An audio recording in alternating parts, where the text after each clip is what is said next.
It's the wrong day, but we're still here. Good evening, everyone. We're in the pre-stream. How's that? I still need to fix the LEDs. Let's select a nice LED pattern together. I'll wait until this song ends to lower the volume.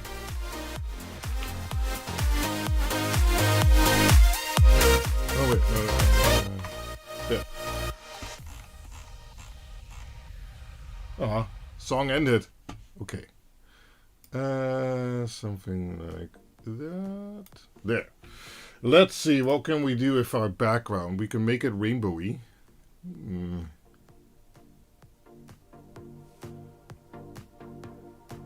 Our Galaxy Hitchhiker. Oh, it's my my Y vest. I like it's a nice vest. Make it rain blood. What? That's kind of horrible. Let's see. Nigel Young is here. Umekavala. And then Bart DC, Draadstaal, Johnny Burkstall, and MSX Droid. Well, some of our regulars for Friday were here on Saturday. What's going on? Well, I was busy yesterday. And I was like, damn it, I want to build on this box. It needs to be finished at some point. So I was like, maybe I can just stream on Saturday. Well, anyway. Let's see. Oh, that's a bit much, isn't it? Holy shit. Running. Oh, that's kind of cool. Let's make it run a little bit slower. Yeah. And let's wave more. So, like that. And let's select a cool color.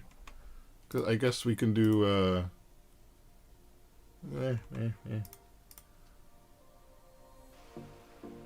Free will baby. What?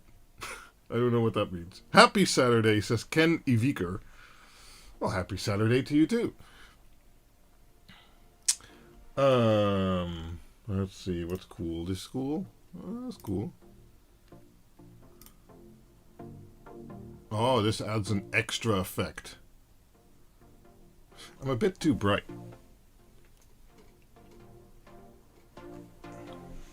There. That's better, I think. Good. And now we have some rainbowy background. It can go a little bit faster. Whoa. Okay, noise. We'll keep it like that. There we go.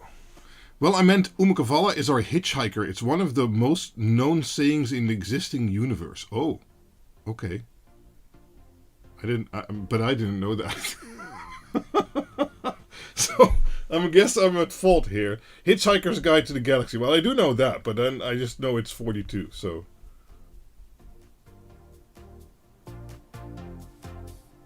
So, what did you do on Friday? Right? There was no stream, no video.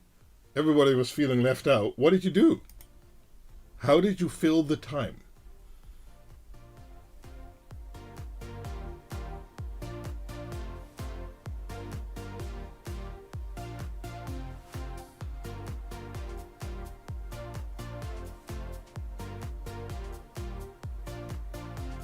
Early to bed. Wow. Well, you know, that's nice sometimes to do. So I do get that. Its main character is Marvin, yeah. Like stepping out of the Matrix. I get that. You created Notepad, a note-taking app.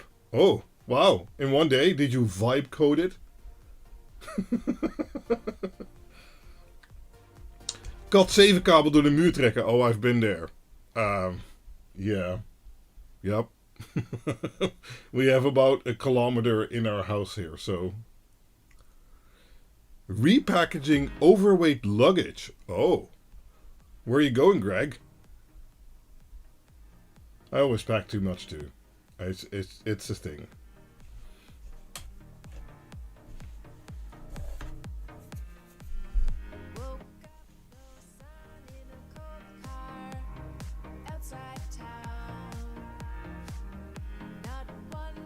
Moet je leggen, niet dan trekken? Well, no, you still need to pull it through the conduits. A note-taking app would take about 30 minutes of actual coding. Okay. 100% vibe. Took 2 hours and then 6 hours to fix the bugs. Nice. Returning from a long business trip. Oh, okay. Cool. Well, going home is nice.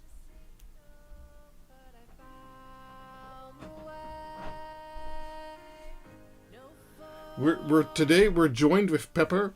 If you pay close, how do I do this? If you pay close attention to over here, right there, you see that little snoot?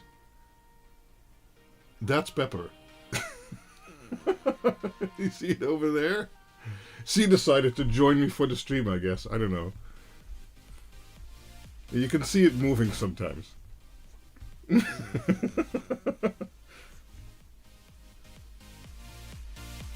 Maybe she enjoys the color changing lights. You need a cat cam. Well, we have one now. We have one now. It's right there. The cat's there. The other cat's going through the cat flap a few times. I don't know why. Oh, Pepper's moving. Oh, what's going on? Maybe she's bored. There she goes. Okay, Pepper's gone. Aw. She probably lay down here like, oh, what's the boss gonna do? And then 5 minutes later, this is very boring. I'm leaving. Johnny, I was actually using it to evaluate JetBrains Junie with Claude. Not that impressed. Okay.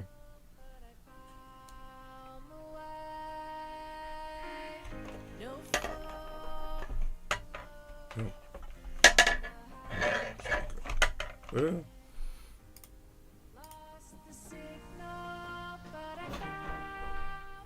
Okay, well, the drink of today is, I'm not sure if I drank this on the stream before, but it is Lipton Iced Tea Zero, sparkling. Iced Tea bruisend. Bruisend, lekker. Yeah, they have zero of this now, and I always like this, the non-zero variant. And I like the zero variant too. Hello from Denmark. Hello, welcome to the stream and...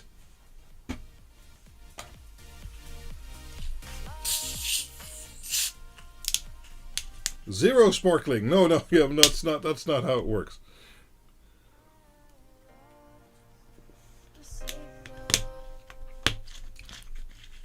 Let's see if in this case 0% sugar means no sugar. 0%. Okay. Yeah, it means no sugar. Okay. Dutch Towers is here. Hello, dudes and dudettes. I don't know if we have any dudettes in the room. But, you know, it's all good.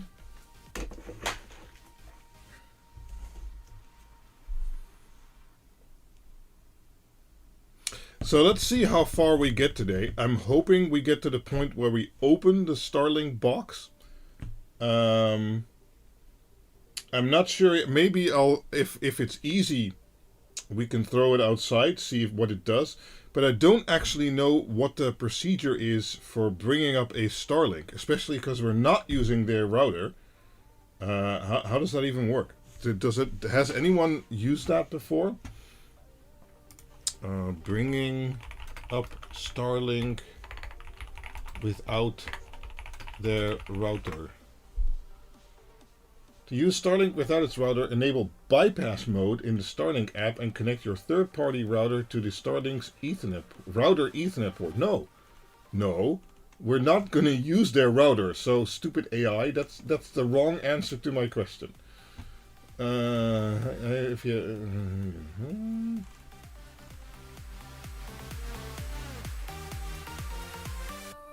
Should work just fine. So you just chuck an Ethernet cable in there and then ask for DHCP, or?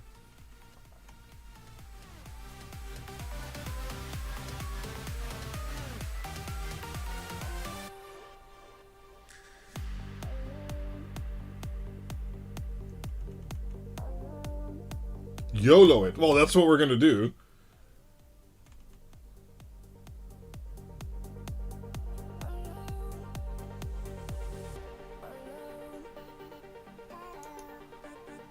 It gives out one DHCP address when online. Okay.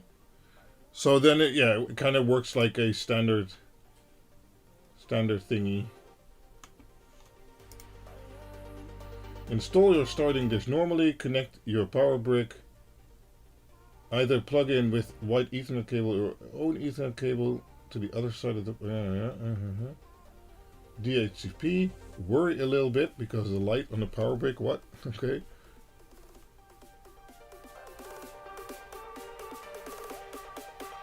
But how do you set your account number and things like that?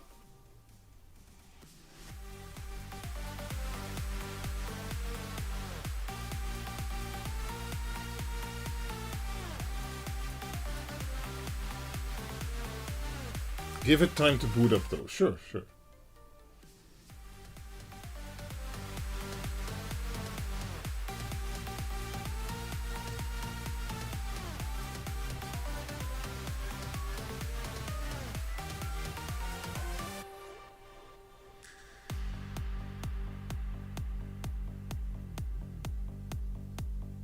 Capture portal maybe. Yeah.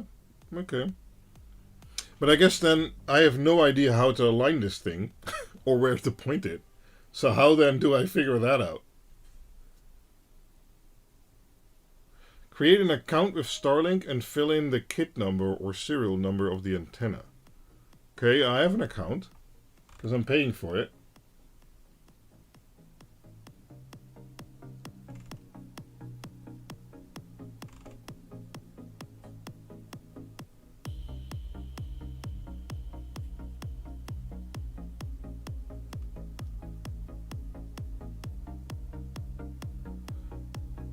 Yeah, we can't pay the weekend rates for Philip. Is it visible in your account? I don't know. Let me take a look. I'm gonna do that privately because I have no clue what it's gonna expose. So customer login or something. How does that work? Sign in. Hold on.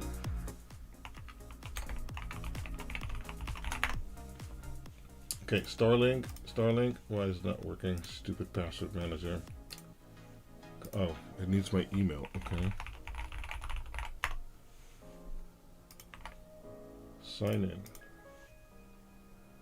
Two-step verification, damn it. One moment.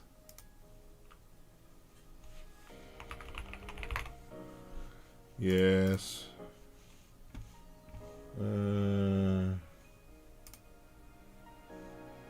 Okay, it needs this number.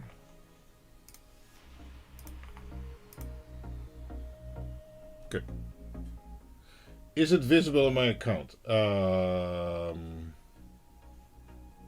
Balance due 0. There is an ACC number there. Subscriptions. StarCam. Location. Active. Okay. Starlink ID. Serial number kit. It knows the kit number. The software version, the uptime, and the last updated isn't visible though. That's okay. It's never been online, so.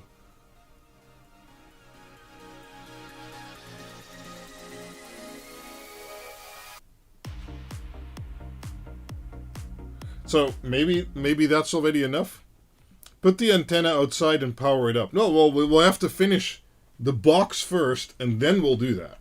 I want to do that in the right order, or at least finished enough. It doesn't have to be fully finished. I want to have the thing inside, and then the connections like they would be, and then we're gonna test it.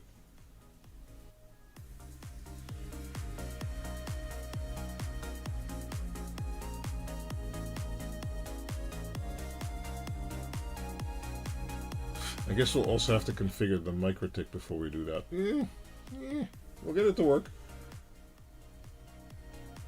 So I guess on here I'll be able to see stuff. I don't know.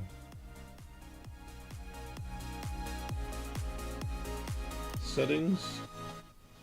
No.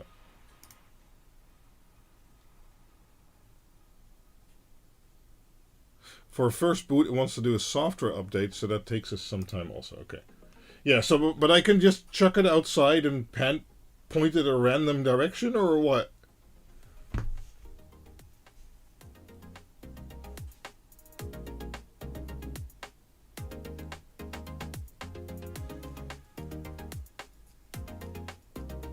Okay.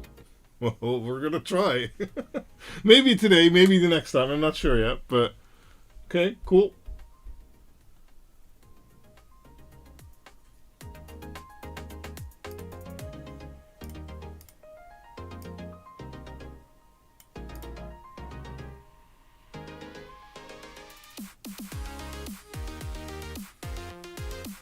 Lay it flat on your lawn. Really? Okay. Okay. Well, I'll put the stand on. Because the Ethernet cable has to come out of the back, so...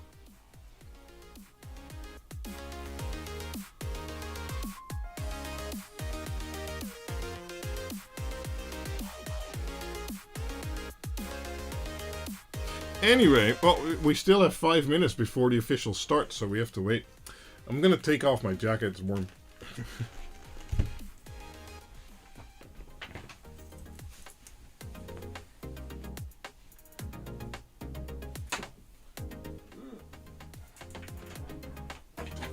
Okay. Nope.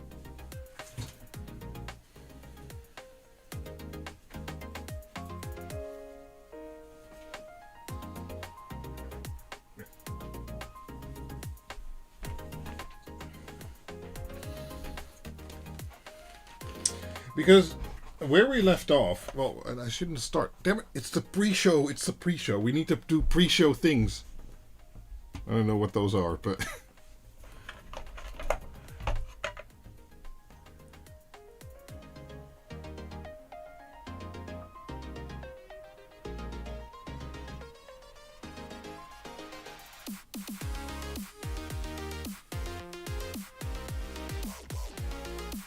Jumping jacks? No, no, no.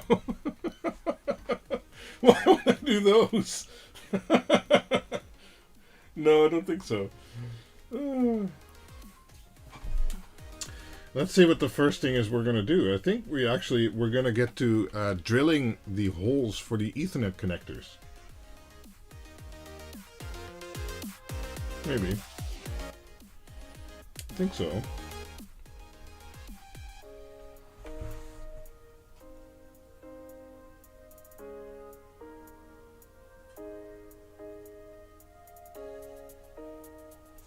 Let's see how many people are here. 43. It's a Saturday, not a Friday, so that's pretty good. I like that.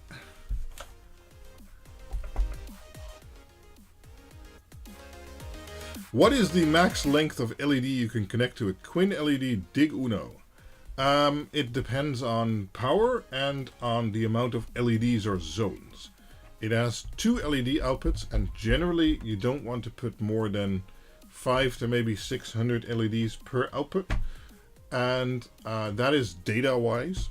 Power wise, however, well, it fully depends. If it's a 24 volt strip or a 12 volt strip or a 5 volt strip, the Dig Uno comes with a 10 amp fuse, and that's kind of its rated or its recommended capacity. It can go higher, you can go to a 15 amp fuse, but for power injection it becomes a lot harder because it doesn't have multiple output ports for power like a Dig Quad does.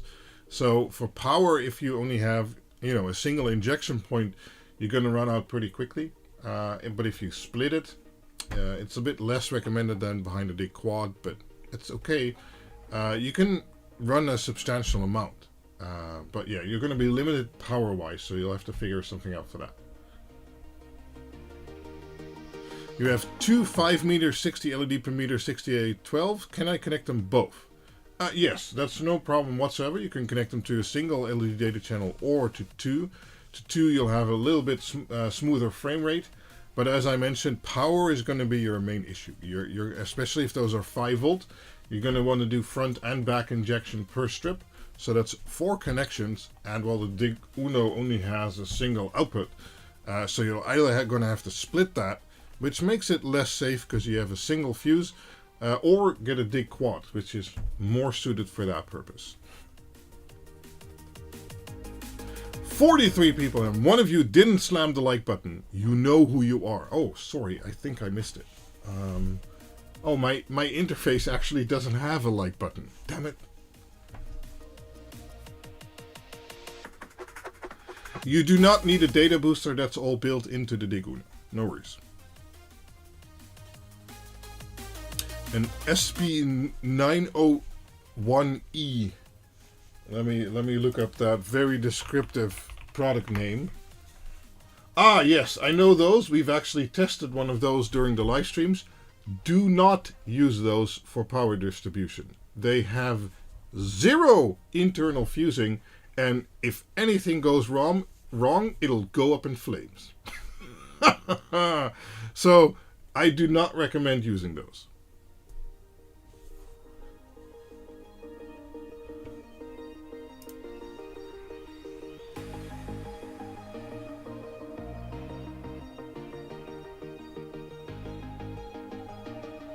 Philip is here on his day off. How awesome is that? We're not paying you today, Philip.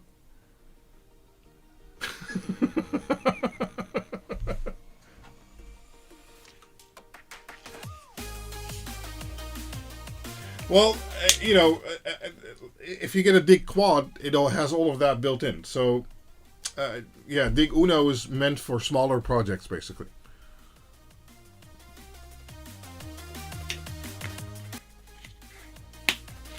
Sorry for the back pay, Philip. We're working on those issues, and once that is worked out, you'll be the first one to know. Yes, you have to talk to the accounting department. They never show up for the stream. I don't know what that is, but you know.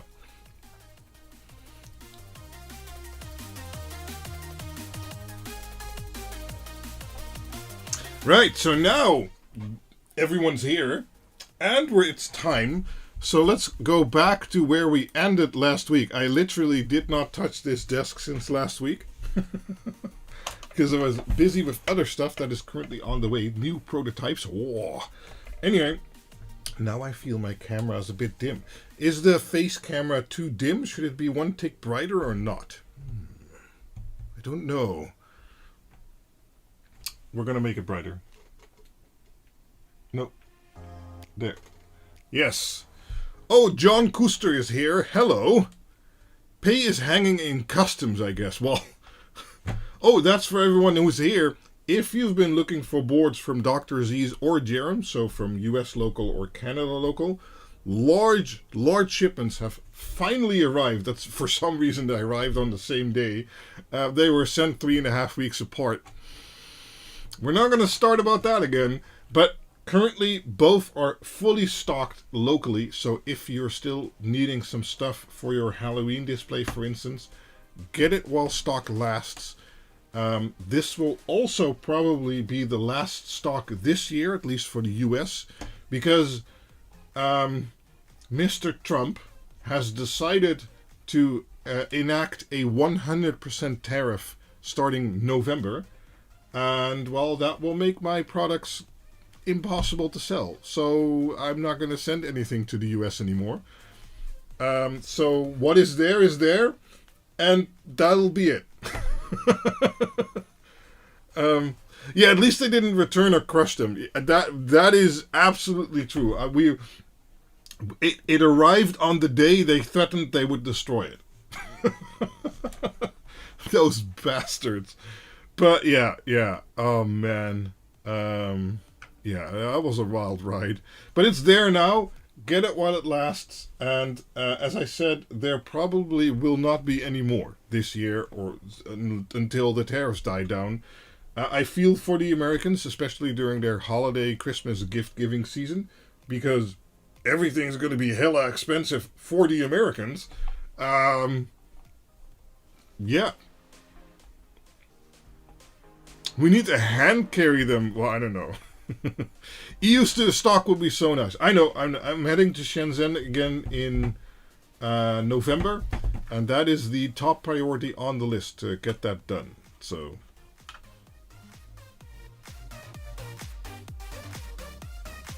Anyway, we got distracted. My camera focus is also distracted, it seems.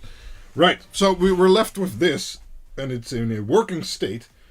We have nicely fused connections here. They're out of the way and they should fit in the box. I did this cable in reverse. What are you going to do? This is somewhat tight, but not too tight. It's nicely done with cable shoes or fork crimps. All good. My OCD needs to have this aligned. So I think the next thing we need to do, because all the equipment is now in here except for the access point, but we're going to attach that to the door of the case, is actually we're going to remove this from the desk. We're going to put the box here, and I think we're going to drill some holes for Ethernet pass-throughs. Unless someone else has like a better idea.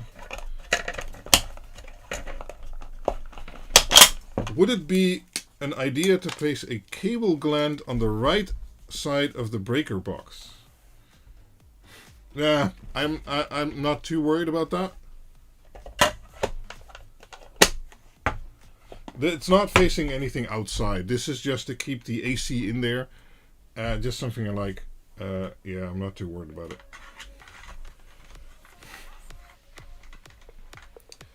Thought you were going to test the dish this stream. We might. We'll try. But I need to finish the cable connections first, right? So this we can now lift on with the power supply.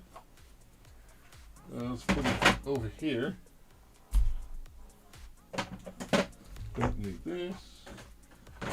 Don't need that either. No, okay. Cables are overrated. Wireless for the win. Well, that's why we have this guy. This will be our wireless, so that will create our Wi-Fi access point.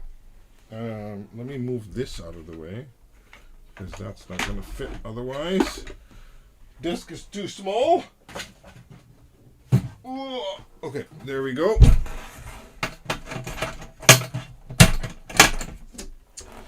Wireless power, yes, that would be convenient.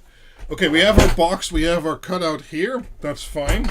But now we need to make our cutouts down here, and we make those for, don't know where they are. Yep. We make those for these type of plug. We should have plenty, I think. Okay, because we have these type. We have 4. So these are the single type, and these are the dual type. So you can do a field connection basically, but you can also use those as the single type. So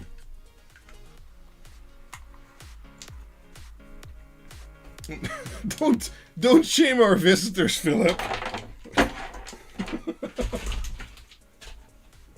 So we have 4. I don't know how many we actually need. So the access point is going to have 2, but those are going to stay inside of the box. Okay. And we have 1 outgoing Starlink. Okay. So that's 1. And then we have at least 2 IP cameras. So that's 2. But while we're at it, let's make it 4. Oh wait, so we need 3, but let's make it 4. This box in the building location for Kidna's new home with Starlink, uplink, and 2 cameras. Yeah. Exactly, Umukavala. We'll have to discuss that later. No. Okay. Does everyone agree with 4? Do we need more? I don't think we need more. Because that gives us 1 for Starlink. So the dish. And then 2 for IP cameras, and then 1 spare. I don't know what the spare is going to do. Maybe somebody wants to hook up their laptop. I don't know. Uplink a network. Maybe they can uplink the whole neighborhood. I actually thought about that. So the way these work, we looked at them before, but let's look at them again. I believe we unscrew this.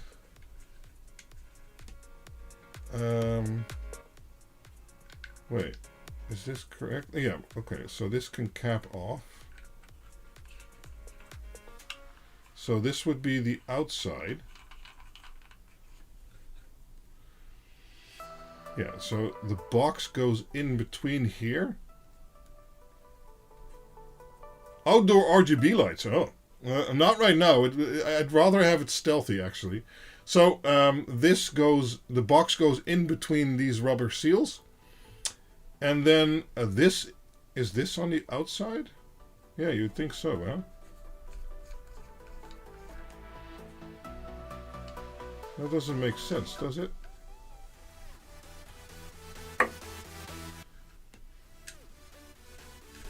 I would say this is on the inside, but then why do we have a cap?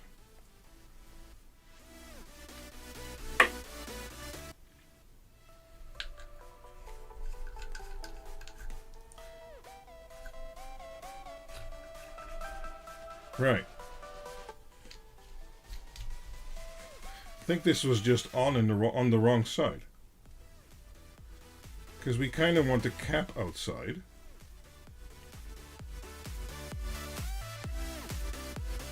Yeah, but wouldn't you want the cap on the outside? Because if you have this on the outside, it's always open. So you'd want to be able to screw this off and then put the cap on. So let me see. So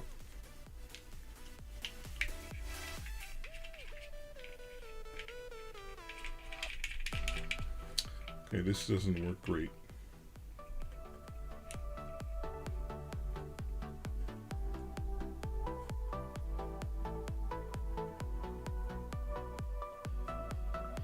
So I think this needs to go on the inside as is. That can be open. That's fine. I don't care if that it'll have a cable plugged into it, right? And then this side goes on the outside, and it's capped off by default.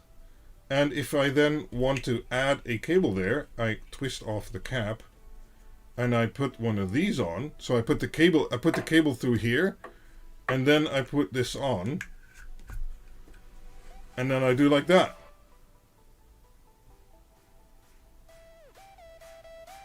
I think that makes more sense. Right? I don't know how we get the cable through this thing, but... Oh, there is a cut in there. There is a cut in there. Do you have to crimp the cable once you put it through? That's always annoying. And that's the case.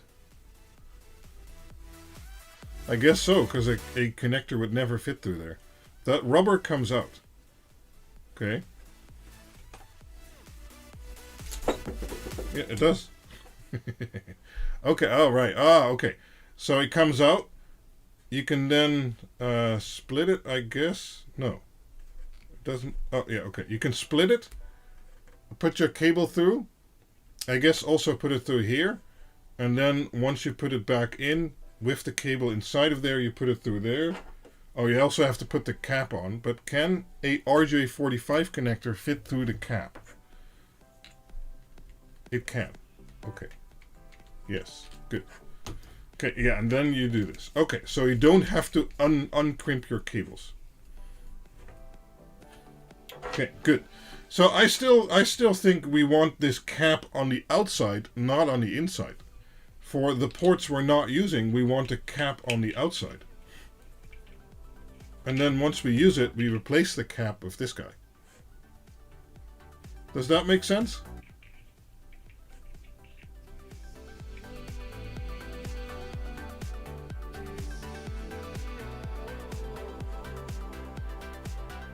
I mean, it doesn't really make any difference for what we're going to do now. I think they just shipped it like this, because they have the cap in place.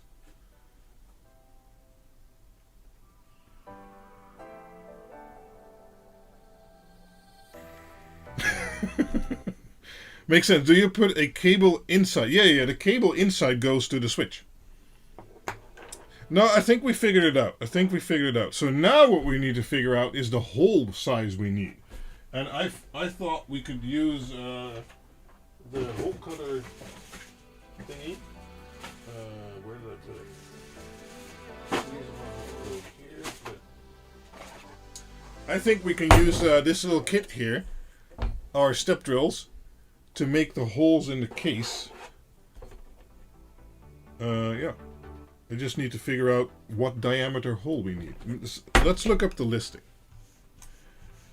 Now would be a great time for an ad. No. Go away.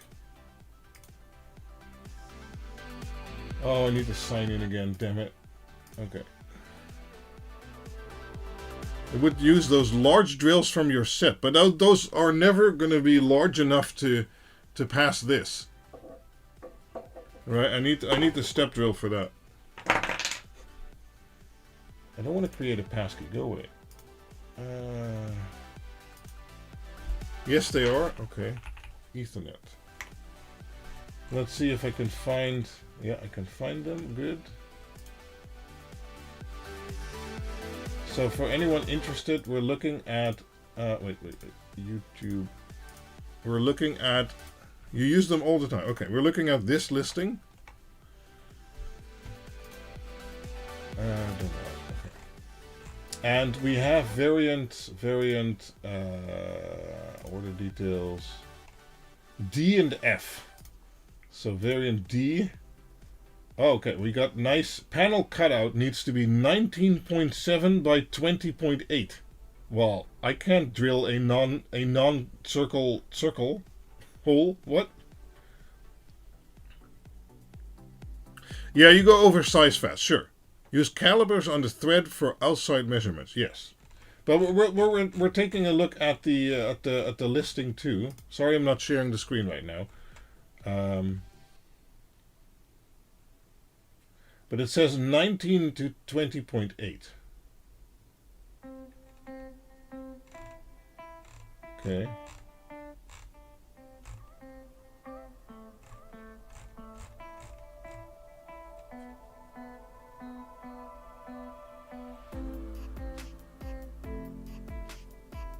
Sure. So 19. Okay. We can also take a look at how wide the thread is. Use the Dremel. What? How? Let's take this, for example. We can take this off, and then we need to take this lock ring off, and we need to take the lock ring on the other side off. Oh my god, it's stuck. Hacksaw. Okay, this does not want to come off. Why not?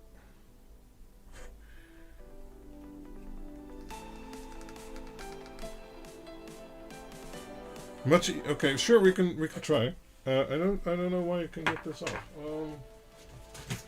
No. I don't have a large tool here.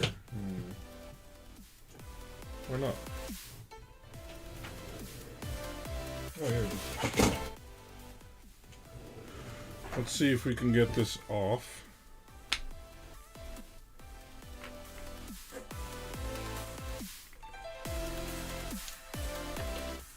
I don't know. These should come off, I think. Let me try another one. Nope. Maybe they only come off on one side. I guess that's possible. This one comes off.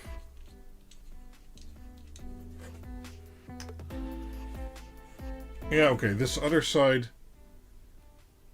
Yeah, okay, this other side doesn't come off. Okay, sure. We'll keep it on there then. That is fine.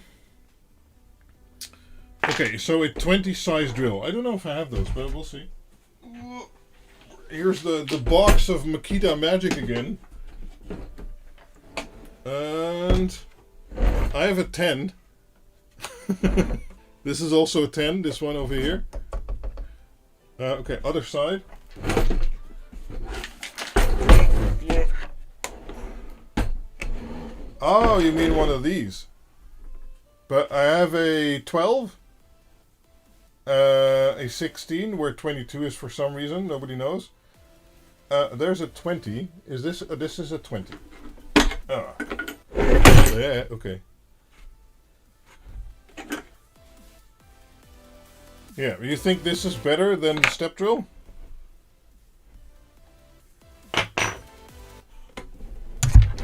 Sorry.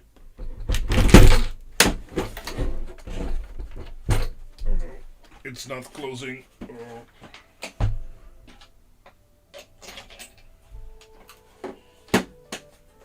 Okay. It's easier so you don't overshoot, yeah. The black hole sawing thing on the first part. You can take a look at that too. Yeah, we also have hole saws, that's right. But I don't like using those. I've used those before, but I didn't like it. But this says 32, 38, 44, 54. So that is likely too big. Yeah, so that rules that out. Okay. What's going on? Oh. Don't know what size that is, but it's going here now. On this one. Oh. Okay, I'll put it here.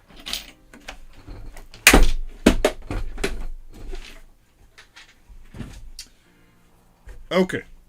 So now then we need to figure out some sort of alignment. If we look at the what we built over here, we can see that we have plenty of space over here, and we can also use the height, right? There's nothing going to be blocking that, etc. Now the UTP cables are going to be coming out of here on the lower part. So my idea would be to drill it over here, but slightly raised up. How does that sound?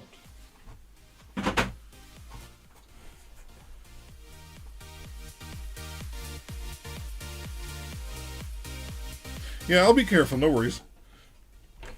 Right, so we have over here, and we don't want to drill it too low, I think. We might want to drill it a little bit up, so more around this line. Yeah, I don't know. I think that would be better in the case itself. What do you guys think?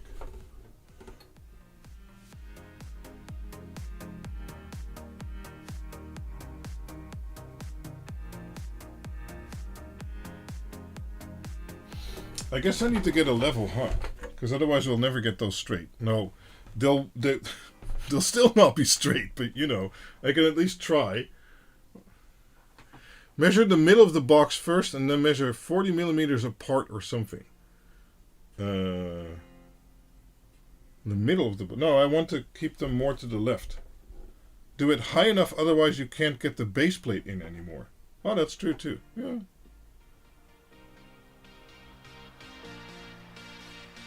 When placing the connectors on one side allows space for additional expansion in the future. Sure, yeah.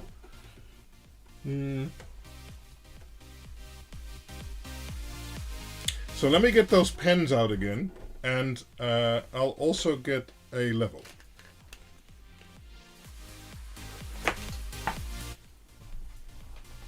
Middle height of the box. Sure, yeah.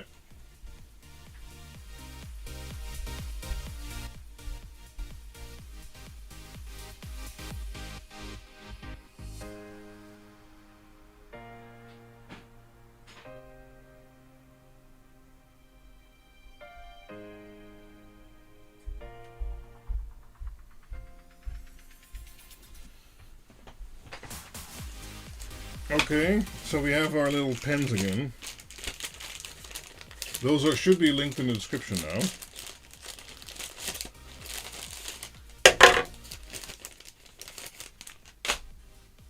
Okay, let me put my safety glasses on, because you never know with me.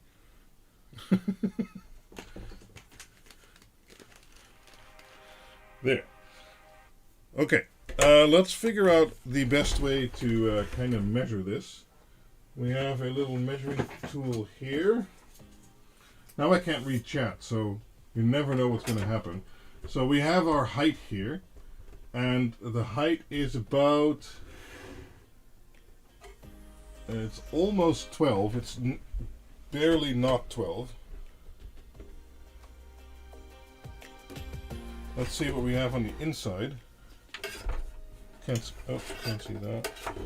Yeah, okay, on the inside, of course, we have more, because we don't have to deal with the lid.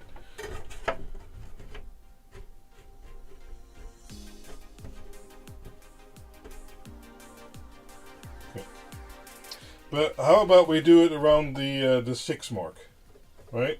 Or maybe a bit higher actually, around the 4 mark. So around here.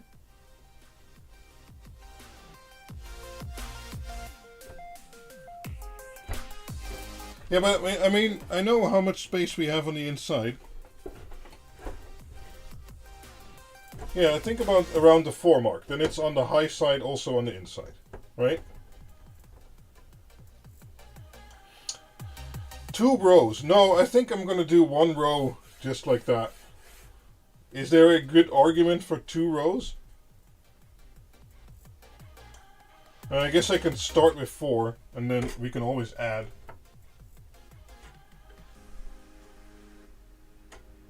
For future, yeah, but then I can still do all at 4 and then we can later do some at 8. But I don't think there's going to be expansion. I mean, there's already an extra port there.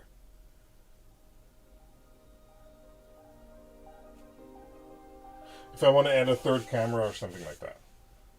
Right?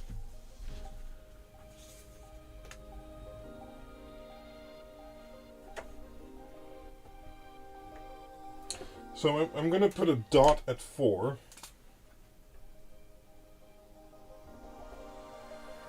Something like that. Now how do I make a level line? Yes, okay. So we have the level, but I don't think that's going to level right now. Because it needs to be like...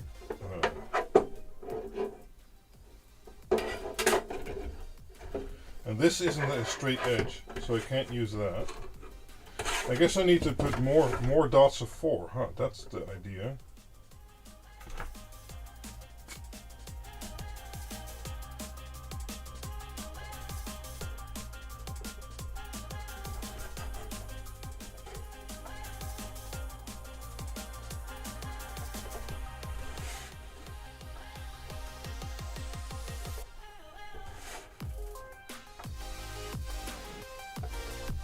There. So now this should be somewhat level.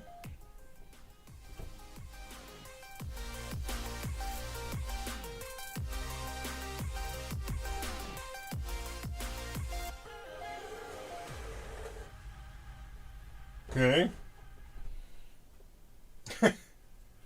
The dots are a bit iffy, but I think that's going to be level enough. Right? And now we need to figure out the spacing for the ports themselves, because we want to have a little bit of space. So these are, let's say we need about 3 centimeters of space each. Or we can actually start over here, I think. So, and we don't want to go too far to this side because the power supply and the wires are there. So I don't think we want to exceed our 14 mark over here. So if we want to do, we can easily do 4. How much spacing is this?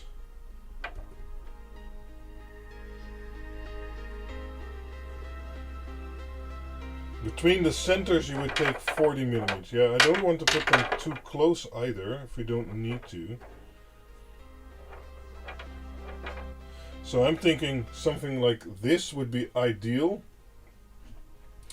But let's put this on 0, and then put this on 5, and then we can do one at 10, and okay, then it would be at 15. Huh. So let's not do that.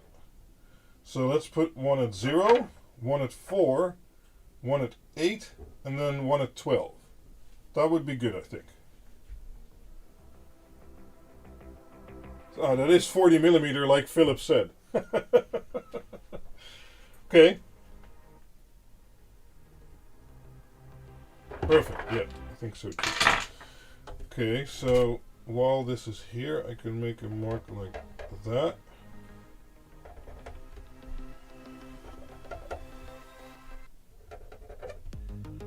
So like, I think that's good. Those will be the centers. Oh.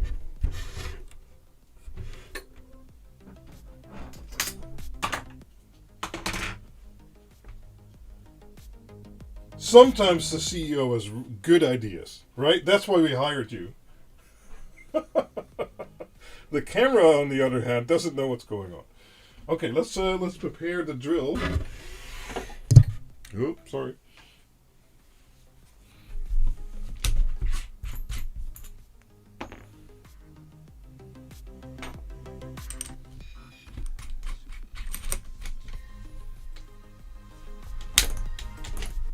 Okay. Just to show it's going the right direction, I think. I don't think these have it. Oh, they actually do have a cutting side, so. Okay, now I don't know how I want to drill this. Maybe just standing up like this. I think that's good. I don't know how well I can show you guys, but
this, I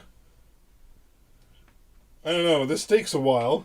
The center worked fine, but this one, you know, should I use more speed? I'm afraid to melt the plastic.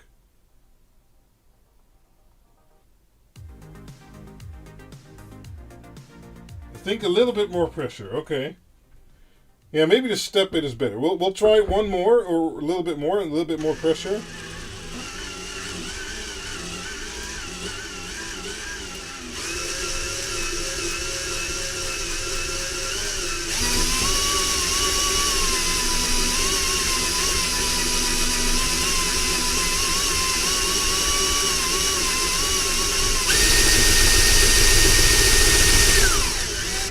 Yeah, I don't think this drill bit is the ticket,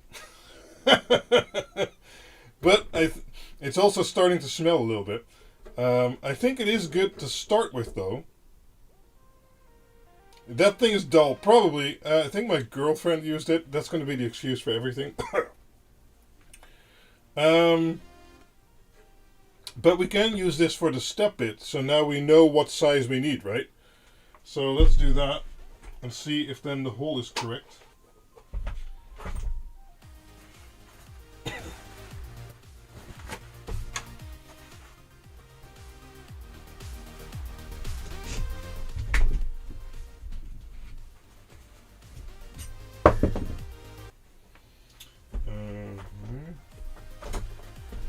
No, I want to see if the hole size is correct. So I don't want to do the other ones first. I want to do this one first and then replicate it for the others.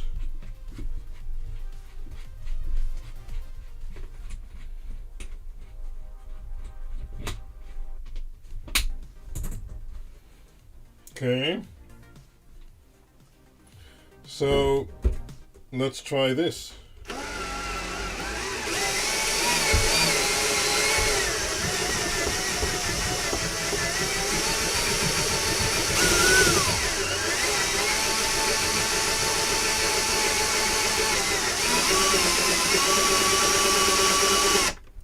It went in easily and then it stopped. Don't know why. Let's remove some of the debris.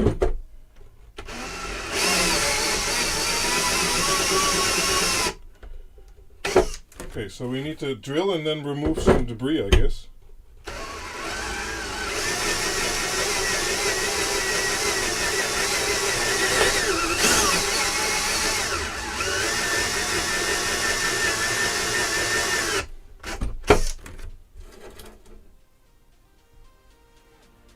Titanium grade plastic, right?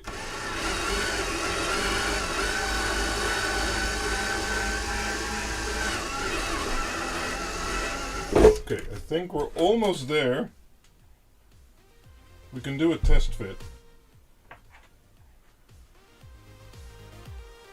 I know. I'm actually moving it around to make it bite because it's not okay. This still doesn't fit at all. So now I'm actually moving it around to make it bite because otherwise nothing's coming out.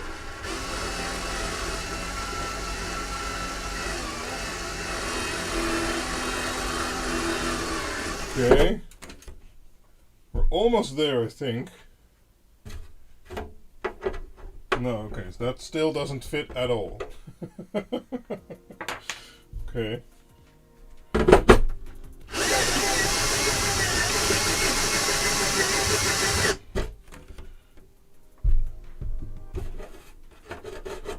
Still don't think that fits. No, we need at least one, maybe 2 steps higher.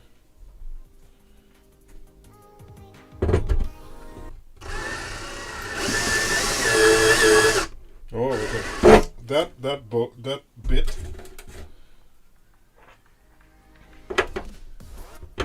Still more.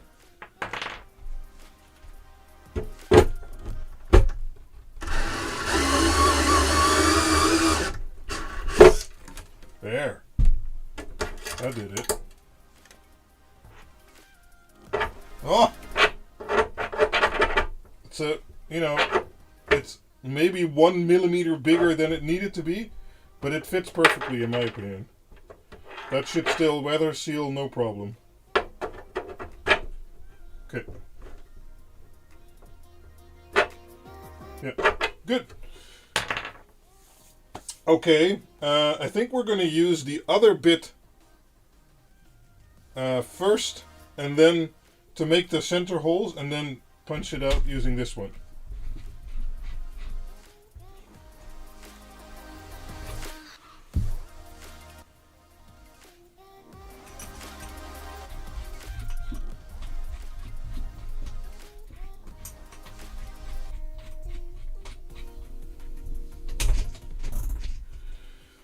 Okay.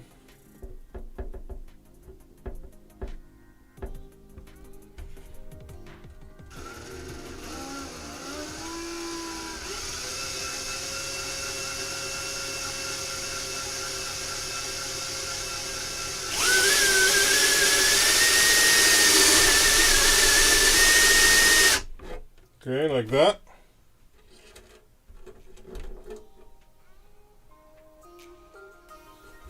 Okay.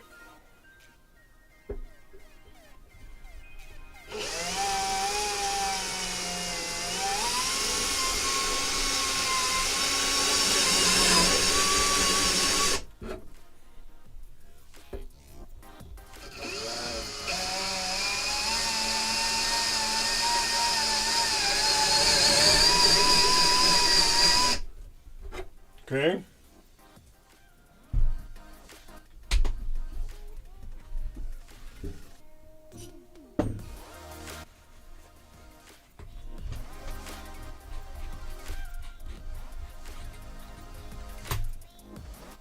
The drill bit fund. Nice. Thank you, Big Mikey. Oh, maybe I should put it in 2. Huh. Let's go.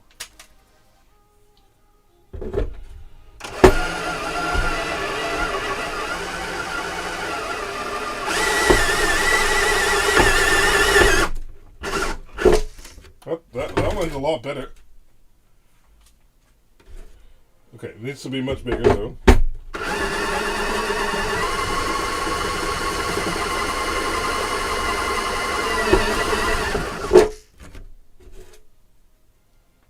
We'll just keep checking. Yeah, okay, never know.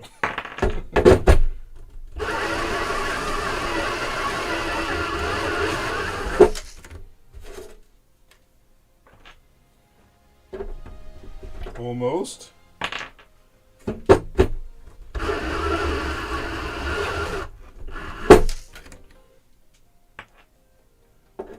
Yep, there we go. Got it.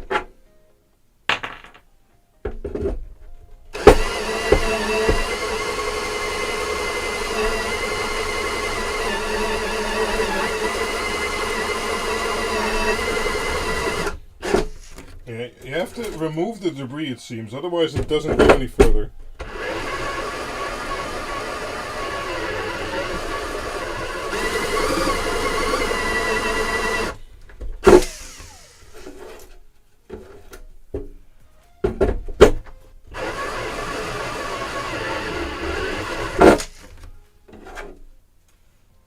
Okay, let's check this one. Nope, one more. Holy shit. That really bit in there. Okay, this one is perfectly tight.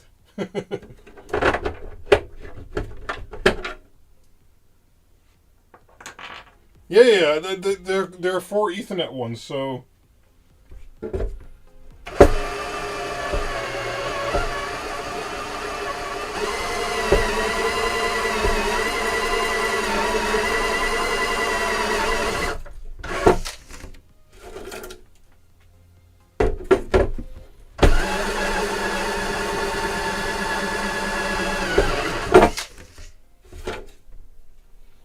okay, let's give this a check. No, one more.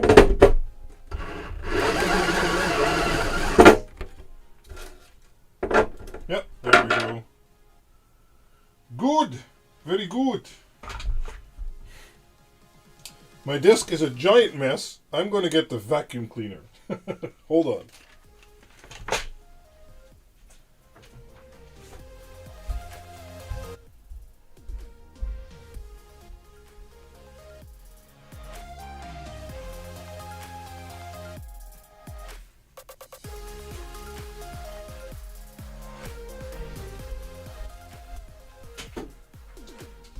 Ta-ta-ta. Hold on.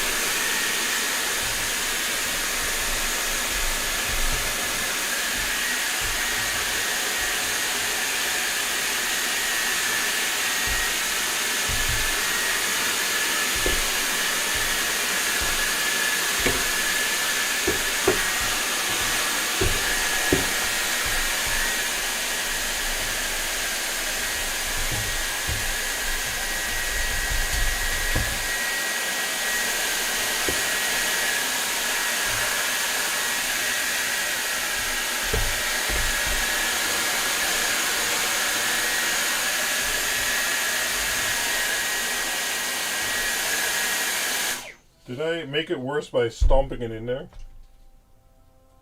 I don't know. Let me look under the light. Yes, I did. Oh, okay. I should have a very long screwdriver here.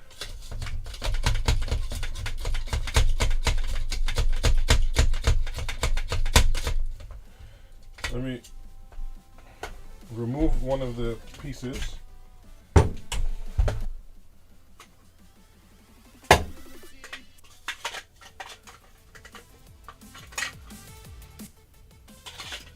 Oh, this, oh wow, look at that. Didn't know that. Okay, nice. Let me unblock this real quick.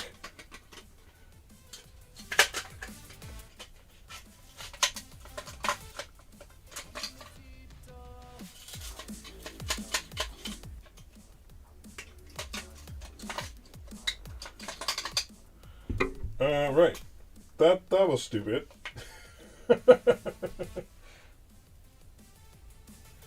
Let's see if we can take this apart. Probably not. Oh, it's in here now. Hold on.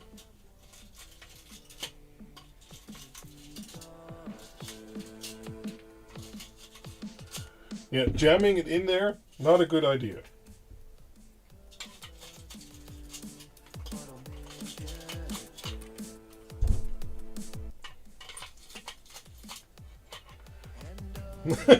Shop vac fund, yeah, maybe. I think we almost got it.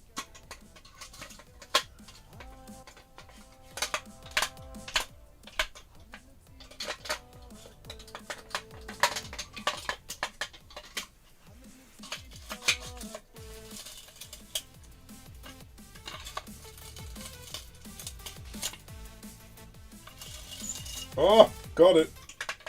Yep, it's clear. It's clear. Look, look, I got it. That was stupid. Right.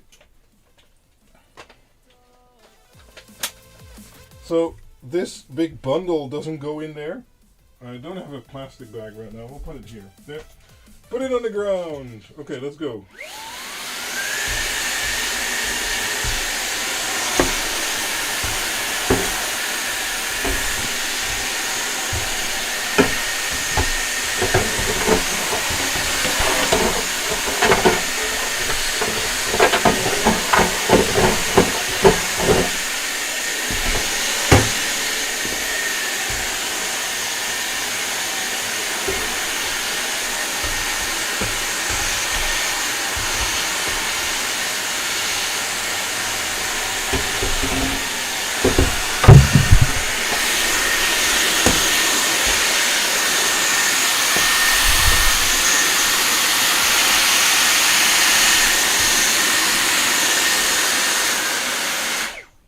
Okay, let's look inside the box. Oh, there's lots of stuff there. Okay.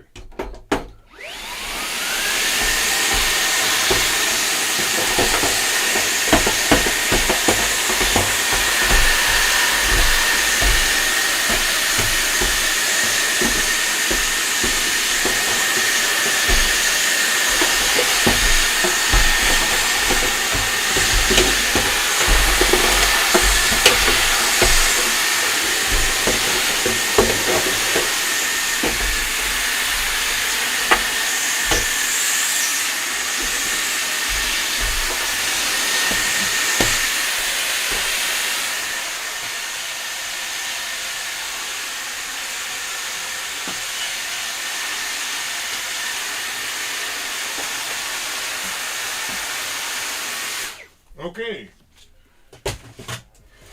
Hey man, what did you do on Saturday? Oh, I watched this guy on YouTube drill a box and then vacuum his workshop. Oh, thanks Philip for the workshop fund.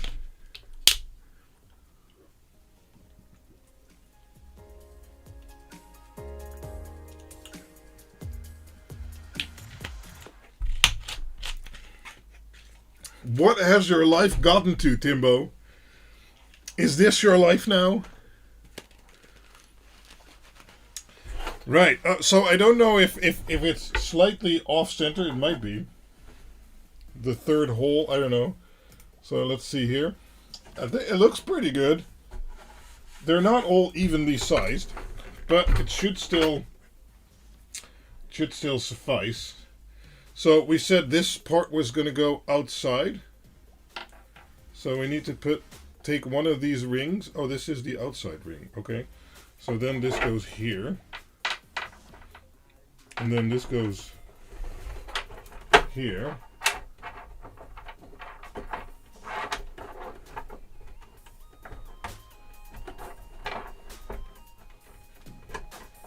Something like that. And now it should stay. And now we can use a ring.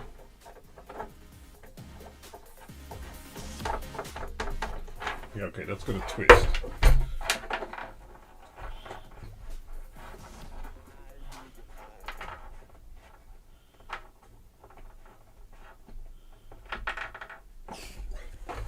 But now the most important question, should it face up with the lip or down? I think it should face this way, because if the box is this way, if you want to detach the cable, you come in from over here and then do the lip thing, right? Yeah, so that's good. Okay. Alright, I need to hold both sides.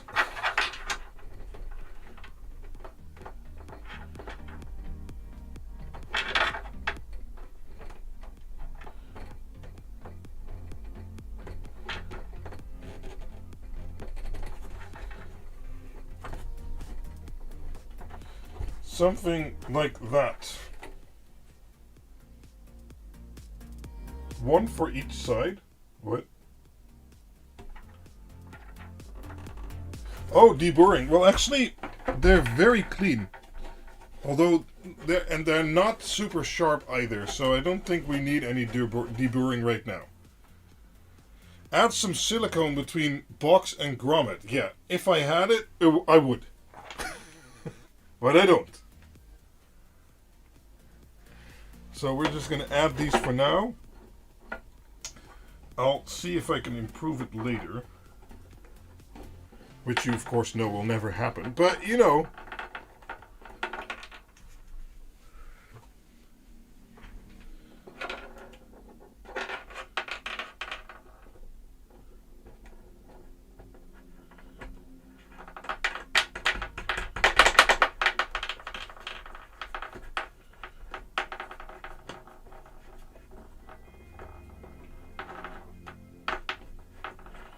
I'm trying to align everything so it's somewhat the same.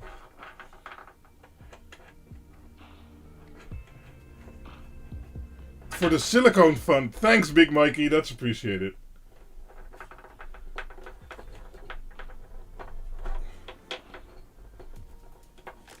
Oh, damn it. Now the caps aren't even. So this one's here where I wanted it. And now this one's up there. Oh, no. Okay.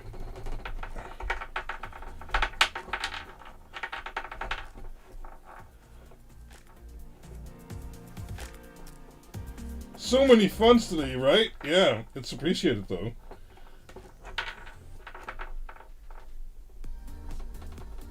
Okay, that's better. I need to twist it a little bit. Yeah, that's better. So now these can... how does these work? Does this work? Yeah. Wait, how does this work? Whatever you do, this will be twisted, because... Did I put them on the wrong way around? I put them on the wrong way around, didn't I? I did. Okay. Oh, this one isn't. This one is the right way around. Okay, good. So now we can cap this off. Wait, it's still... Oh no, it's not tight enough. It's all twisting.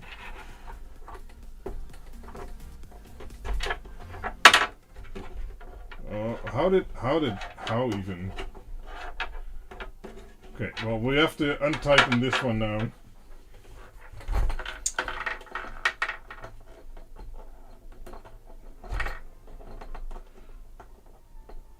For the Philip Fund. Aw, that's appreciated, Draastal.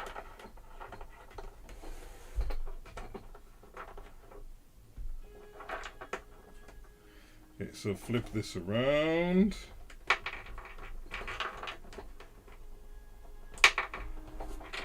Yeah, I like them at an angle like that, so I'm going to keep that.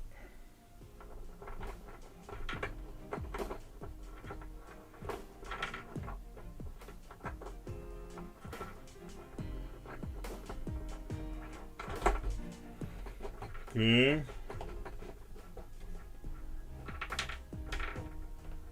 Aw, Philip. So let's try and see if we can make these stick. I know this isn't the best tool for that. Okay, I need to twist it so it's straight. Oh, hold on. Okay.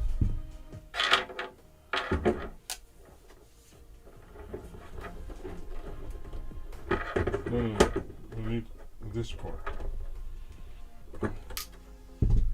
Something like that, I guess. Let's try it.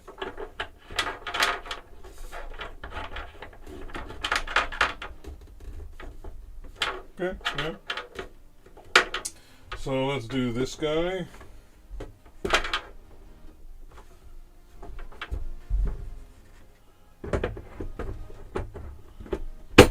Nope. This isn't the right tool for the job.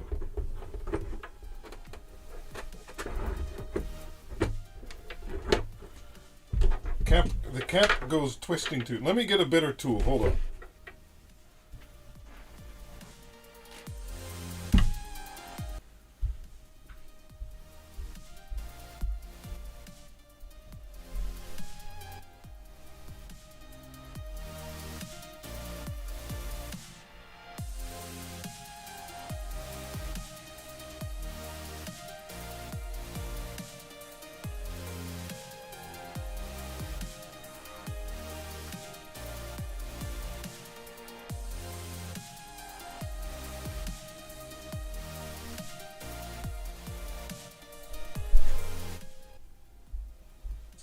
Okay, it's not the perfect tool, but it should do better.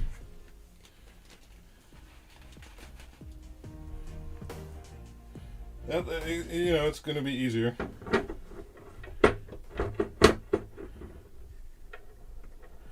Problem is, I'm twisting the cap thing also. I guess in the end, it doesn't matter too much.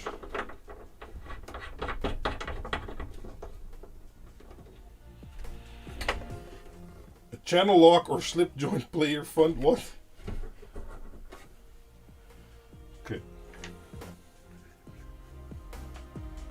In the end, it doesn't really matter where the caps are, I think.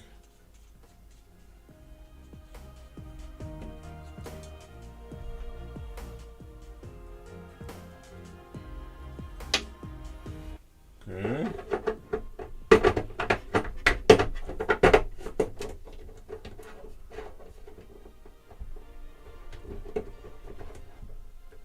Well, I was looking for a water pump tongue. I think I know there is one, but I think this will work too.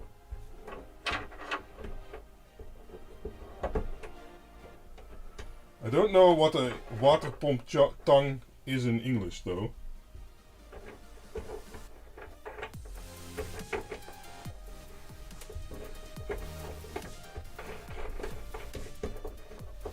So let's start with it over here.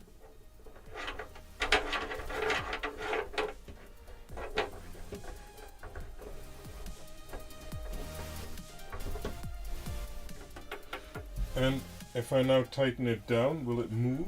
Let's see.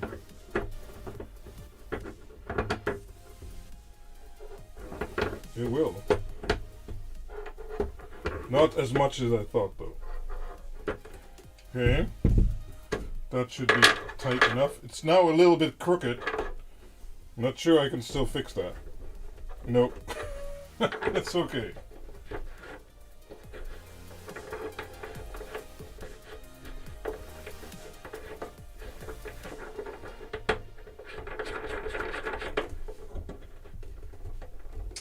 Okay, I think we can keep these in while doing the box, but I just want to make sure everything fits.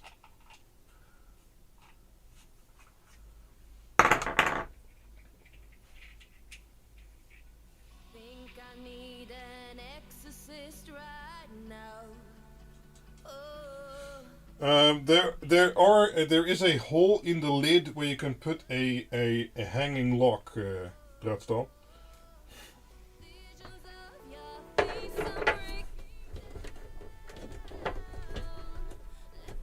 Okay.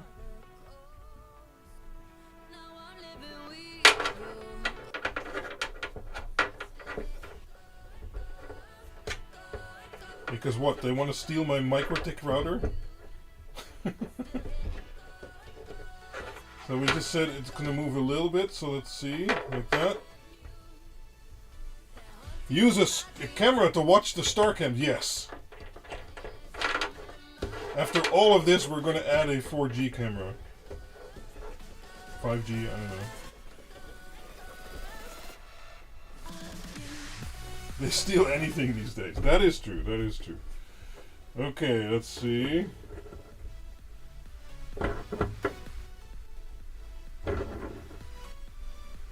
See, by the last one, we were actually doing it right.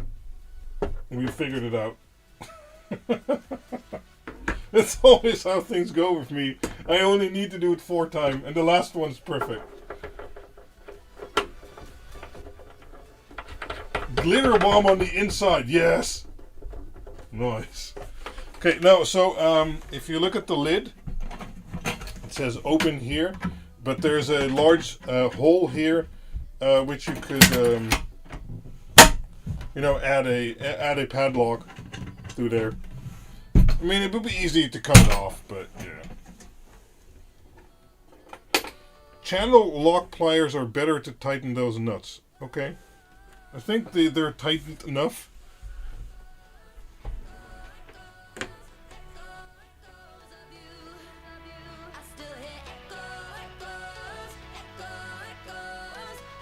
Add a sensor with an ESP for when the box is open. Yes, so it can send its last hurrah. Like, the box is open, help! Signal lost. Okay, well, I think these came out pretty good. Those are in there. Oh, sorry. Yeah. That is good. So, I want to clean up the drills, because I think we don't need the drills anymore. Where did I put this? Oh, it's still in the drill. Okay. I'll do that later.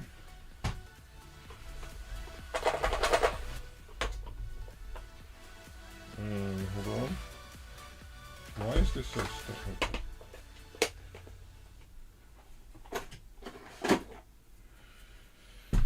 So these can go away. These can go back in the baggie. There's these couple ones. You know, I thought maybe I need some in the field. Who knows?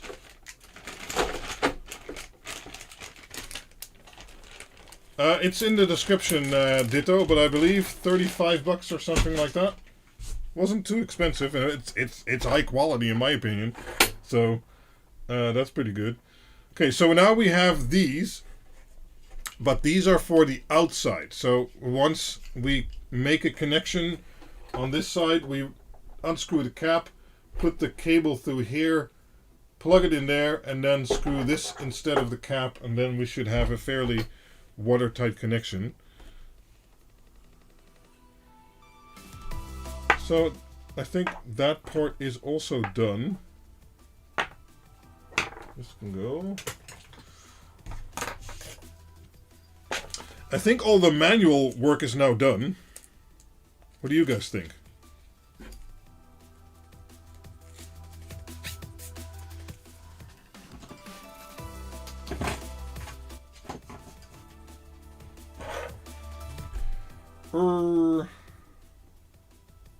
So maybe we should get our box, and I'll need to unscrew the AC connection again. But then we can test fit it inside and also wire it up and see if it works.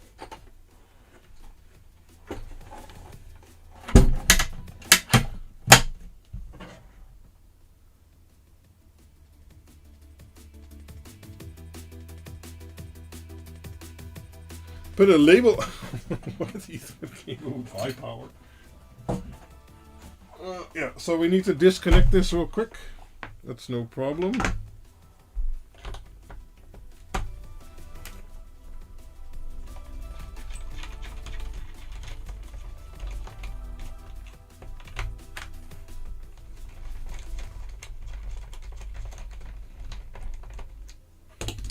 And this guy. Oh, okay, yeah. Okay, come out first, I guess.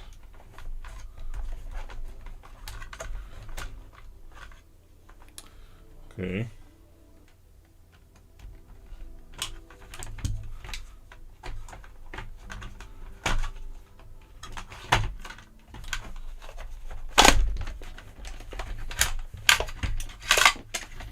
There.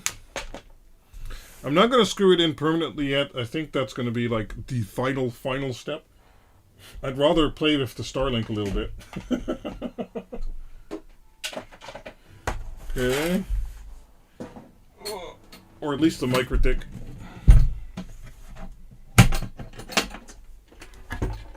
Yeah, we're going to need to make sure. I think we're going to use this one for the Starlink and then the first three for whatever, you know.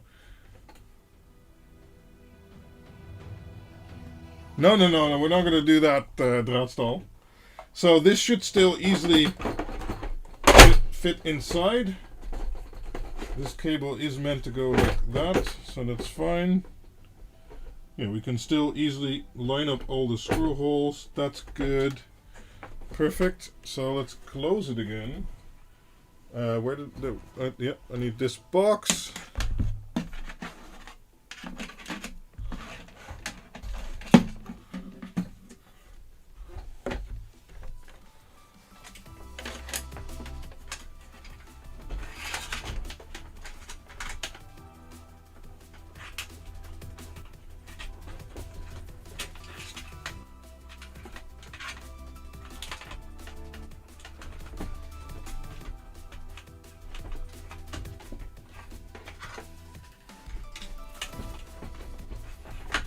Okay.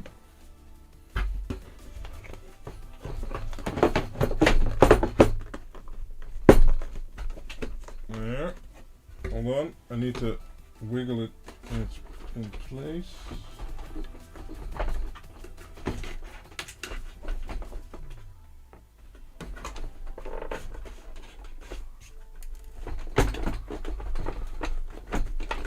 There.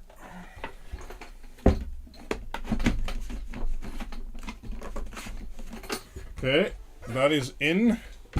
Distances are good, although the plate isn't screwed down, so, you know, that's fine. So let's take this guy out. Where is my brown? Brown's here. Let's see if we can screw it in while it's out. I think so. Maybe not. I can at least guide the wires in it. No, maybe. No, that's way too quickly.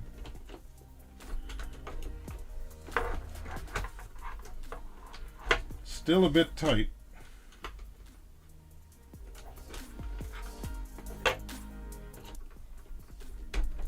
Why can't I screw this down? Okay, I need to open it again, I guess. I don't know.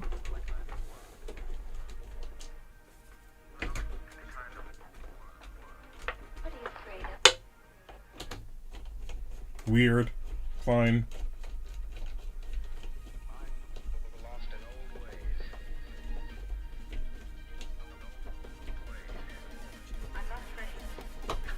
Okay. That's in there. Submerge the box underwater. What are you talking about?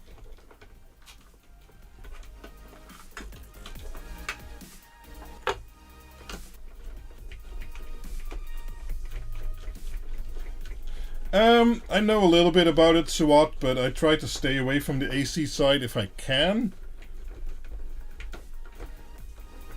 But this is pretty rudimentary stuff, so it's okay. Let's go on that side first. No, on this side first, then that side, and push this in. There. Okay, need to connect earth.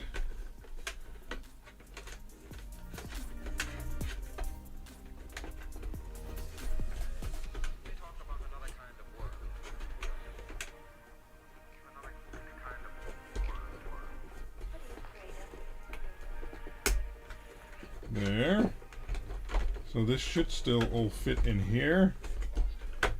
And in theory we can, I don't know where the screws are for this guy right now. But in theory, this should still fit. Oh, look at that. Oh, move the whole plate.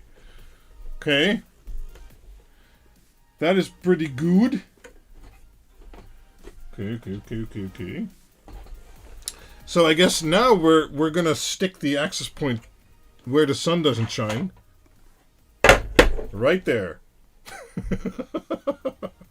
Oh, I didn't think about this. If I stick it down like this, I can't access the cables anymore.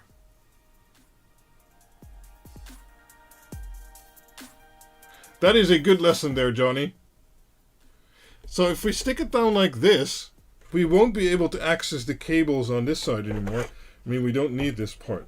But the cables over here, do we want to stick it down like this? But if we stick it down like this, it's designed to be on a wall or a ceiling, so its radiation pattern is outside. So you want this side to be facing the outside. Yeah, so we'll have to plug in the cables, and that's going to be it. I mean, we have a pass-through here. We don't need it. We can just use the pass-throughs down here.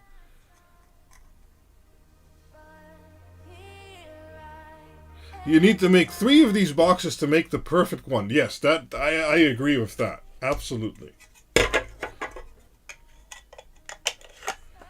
So let me check my Ethernet cables. What? Because I'm kind of weary using the thin ones. Data-wise, they're going to be fine, but I'm worried PoE-wise they're not rated for that. So I don't know about using those.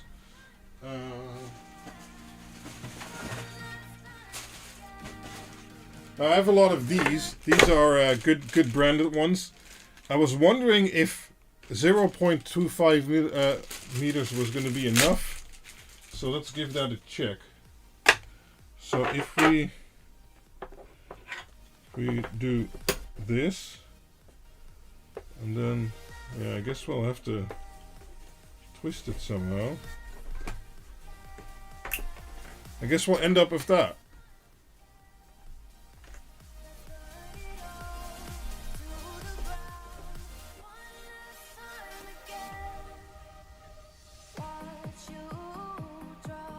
We also have, I think, 1/2 meter cables. Let me check.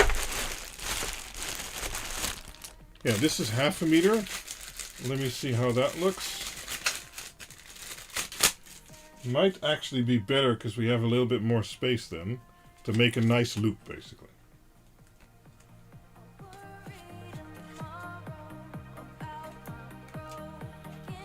So let's check that.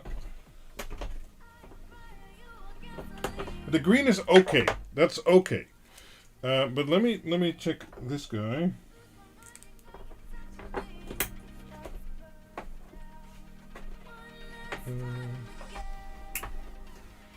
Yeah, we could actually loop it around the other way.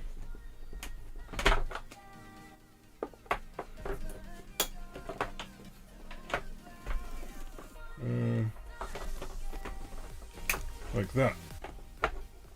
Maybe that's even better because there's less strain on there. Right? This is a nice loop. There's no tension on the connections. Yeah, but I don't know what I have. Yellow, it's all 0.25. Yeah, this is all 0. Okay, and I have green, also 0.25. So I guess I only have white. Nice inductive loopy. Well, it's not going to do that for that length. Yeah, we have some whites. Do we want to risk it and run a thin Ethernet cable to the access point? Because these, well, as you could just see, these are pretty stiff, right? I don't actually know. They're Cat 6A SFTP, so they're really good quality cables, but I don't know their AWG size. Does it say on the cable? It should say on the cable, I guess.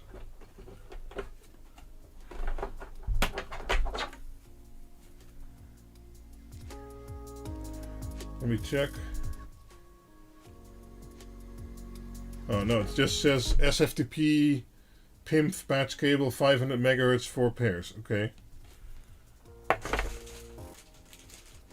So it doesn't say what kind of gauge is in there. Okay. I have some other cables I need to get. I want to check those. Hold on.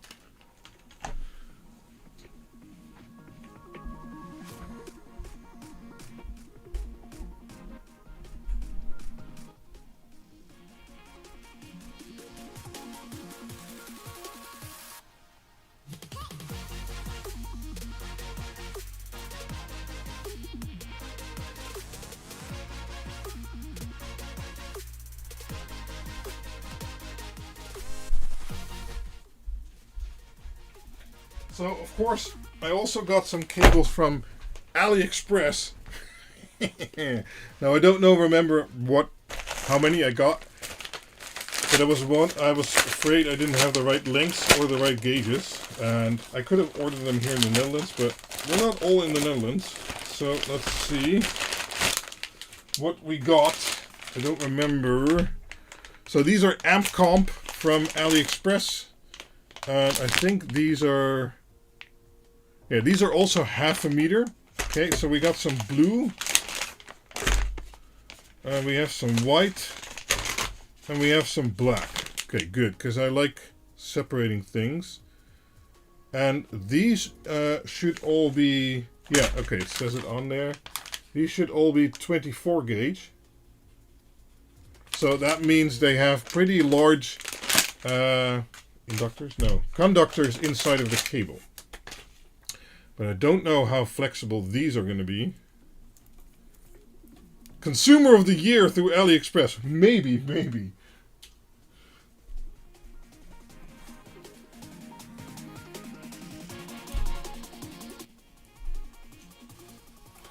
Okay, these are more flexible because I believe these are actually Cat 5e or Cat 6. These are Cat 6 and these are Cat 6a.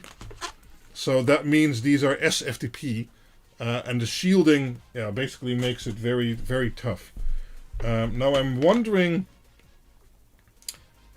if this is long enough. So let's check that. So this is for the LAN part. There. Oh wow, that's actually didn't think about that. We all didn't think about that. But putting it in the middle was the right choice, so we could still enter the cables here and the cables here. Oh, okay. So we can still, with 1/2 meter, if we put it over here, we can easily make it in there and then open the box all the way, because that's how it is right now, right? Okay, good. So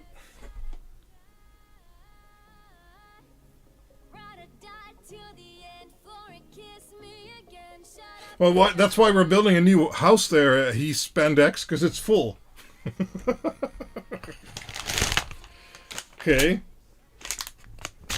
Right.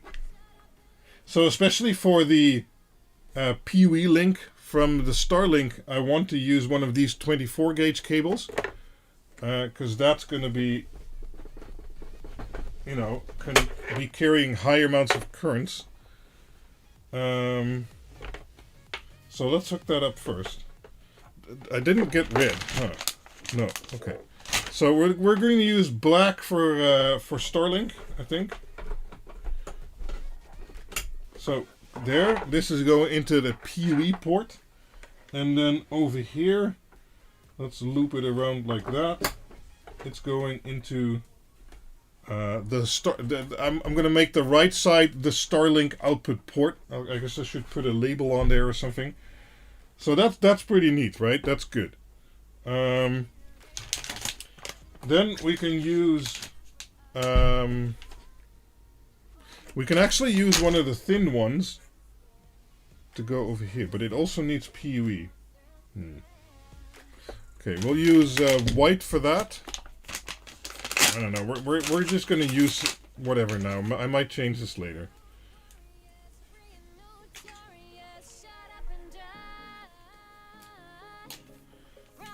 Because this is just LAN. Okay. All the way around. Barely fits. Wow. Barely fits. Okay. Let's take this off. So this is LAN, and this guy has 2 ports. Port 1 and port 2. We can configure that freely in software later. That's fine. But only PoE, or only port 1 has PoE in, which we want to use. So we're going to put the Starlink, although that is the WAN port, as you would say, in port 2, because that's not going to do anything PoE related. We're probably going to have to snip off this guy, the little rubber nubbing, because I don't know if we can get the case closed, or if we can get the case closed, it's actually going to depress, and we don't want that, so we're going to snip that off later. Okay, so this goes here. That is fine. That is good. Yeah. No, it's a router board, so you can configure it any way you want.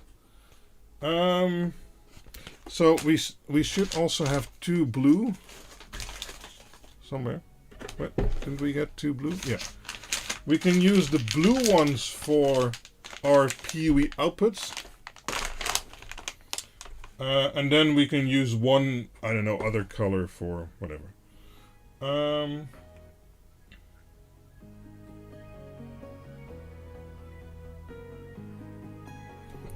Thinking. I guess we'll use the other white one also for the... No, we're not. No, we're not. No, we're not. Is this 0.5 meter? It's kind of short. Let me get another cable, or another box. Where is it?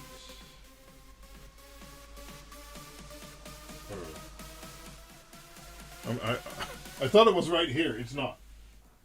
Uh-oh.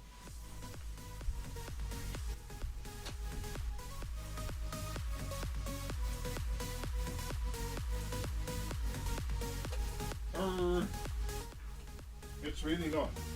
Okay. Has anyone seen the box labeled 1 meter thin Ethernet cables? Oh God, where did I put it?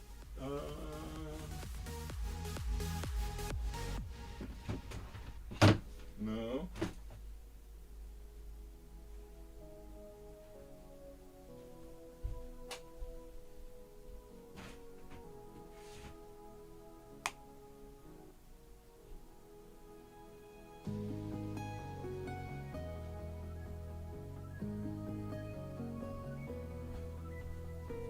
I need to check in another room.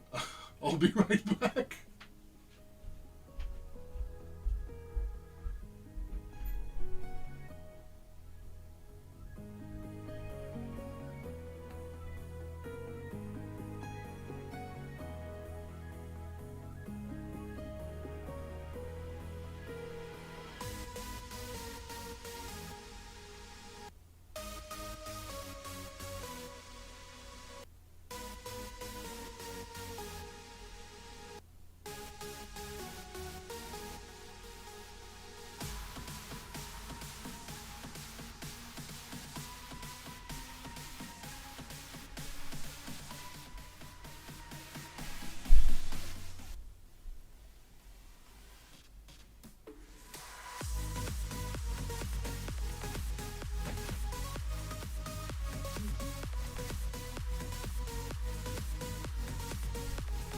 How is this possible? No. Nope.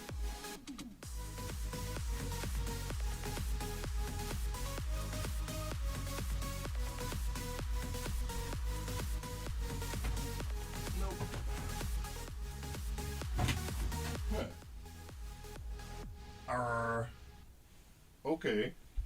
Let me look for one more second. You guys can get us start a poll. Will Quindor find the box or not? I could swear it was right here.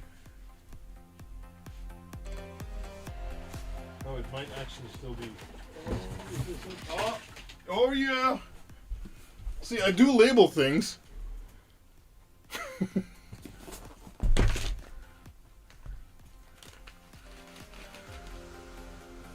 I got it. End the poll. You guys lost.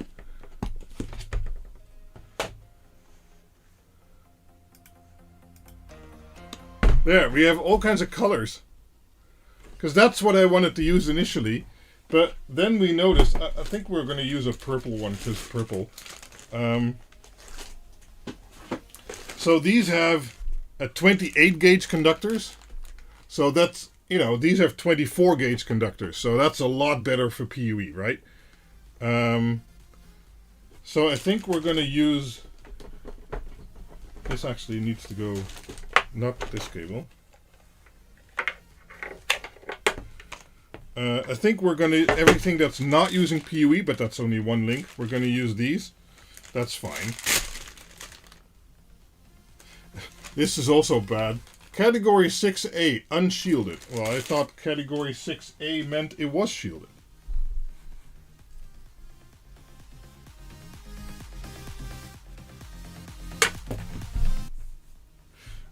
I think I did link those Umakavala. If not, let me know and I'll put them there.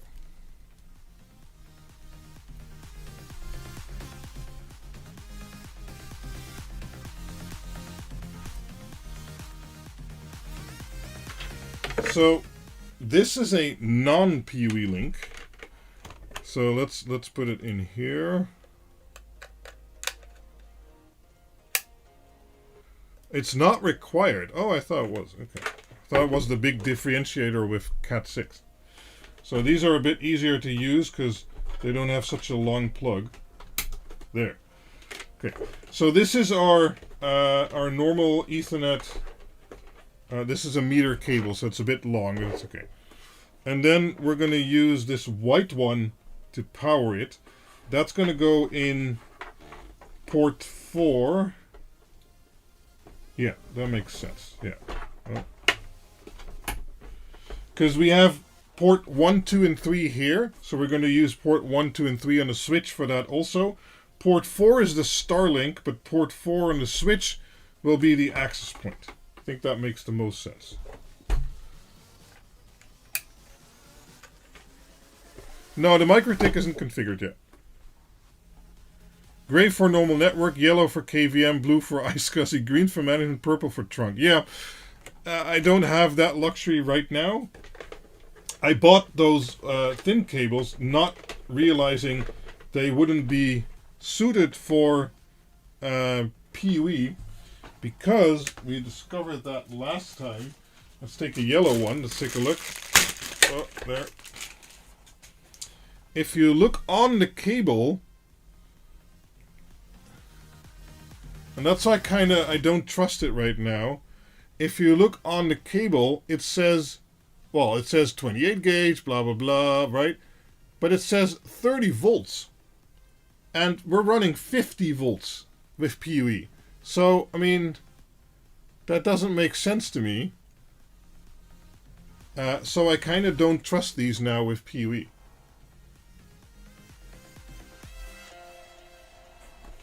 Right? Because I don't want to put this in there and then after half a year we have a failure because, you know, the voltage bled through or something. I don't know.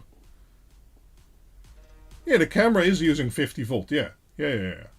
It's using PUE, so... now we don't have 3 blue ones. I'll have to order another blue one, I guess. This one doesn't... Alright.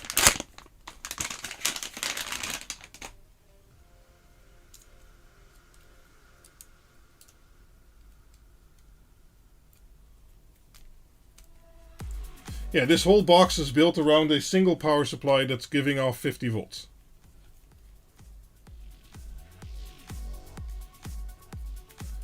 $51 is the max, not the usage? What does that mean? It's volts. It's going to shove it in there no matter what.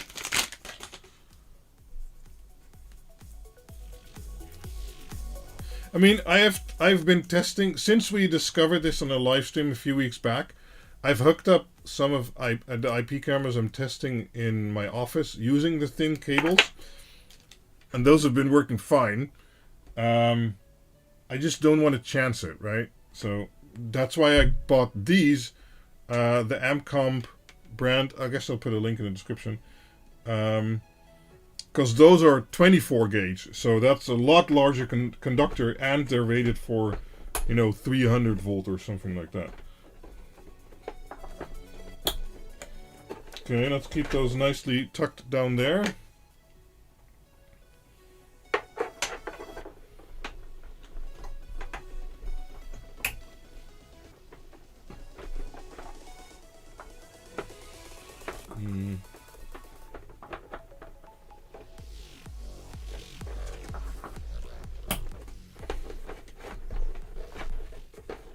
Okay, we have a white one left, so I guess we'll use a white one.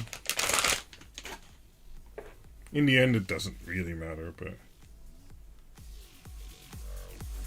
No, okay, well, the 50 volt is an upper limit, and then you'll have some voltage drop on the cable and stuff like that. And then, you know, whatever voltage ends up in the end device will get down converted anyway. But yeah, you don't want to have too much losses, though. So let me squeeze this in here.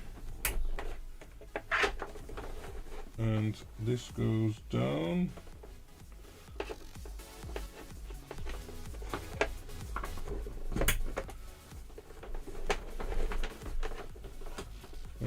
Maybe put this down here, like that. Okay. Now, of course, this doesn't look too neat, but that is what it is. I feel it's long enough. As I said, this is the maximum width the lid will open anyway. We have the non-PoE cable for the data. That's going into the LAN here. So that's going to connect to the Starlink through the PoE over here. And then we have the other one.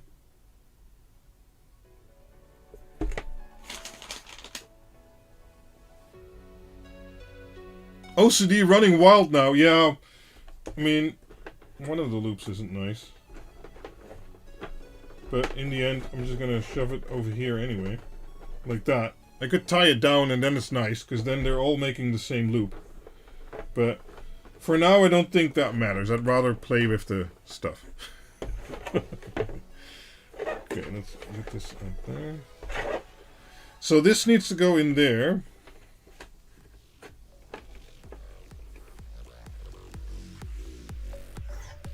So let me see which tabs I need to break off. I need to break off 2 of the tabs over here.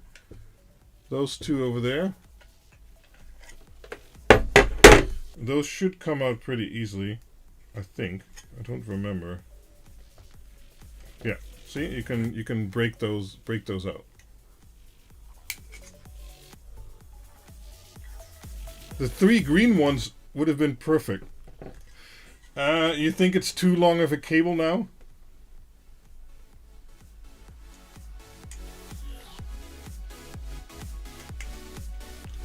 Okay, I didn't do that perfectly, but that should work. So let's see if we can close this now. I don't think so, because this is gonna interfere.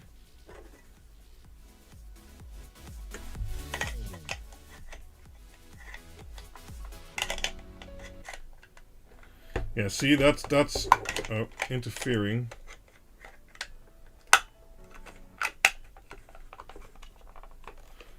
Oh, wait.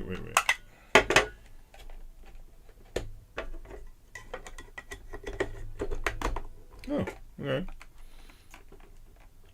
That closes pretty well, but I fear that this will be depressing on the latch, so I'm going to cut that off.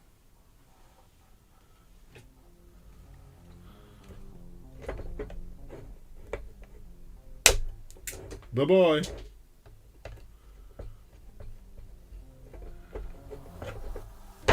There. Oh. I think this other one, it's gonna be okay. It's tight. This one's gonna be tight. Yeah, I'm not gonna chance it. Sorry. I'm not gonna chance it. I'm gonna snip it off anyway. There. Now it's not gonna be tight. Now it's gonna be fine for sure. Right? So now those aren't crossing the threshold for the cap. So let's...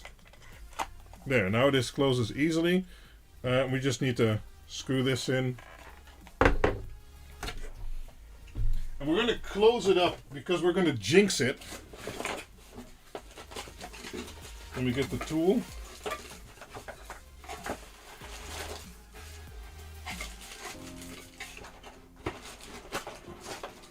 Where is the tool?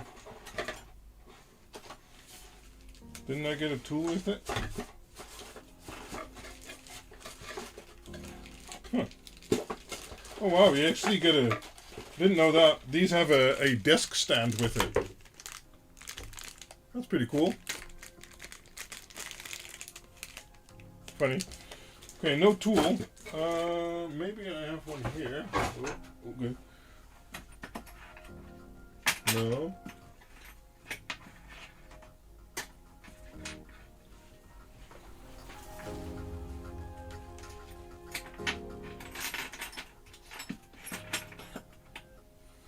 Maybe this one will do.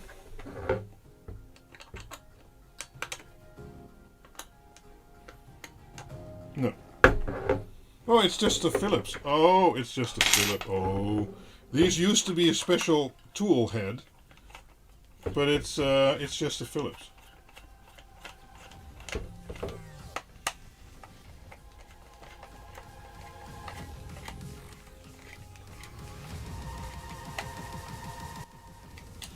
There, doesn't have to be super tight.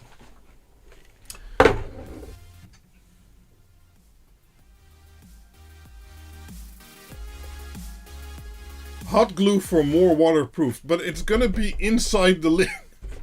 So, do I? Oh, now I don't know how to twist it. I think like that.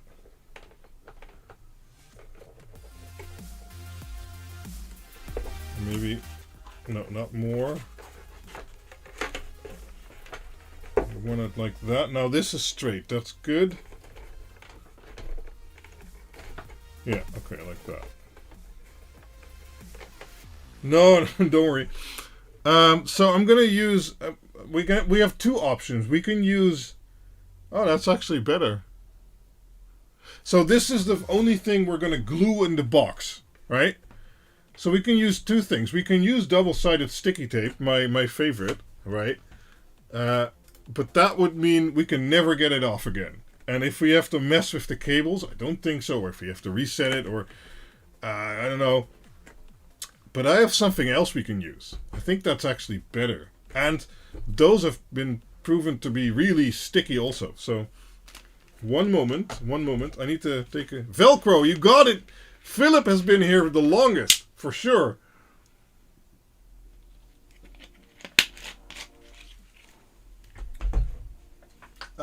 Do I have a box here? I thought I had a box here. Don't remember.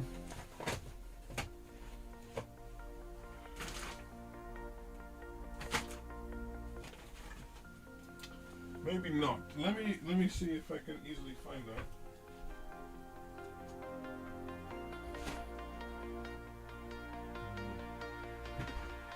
Oh.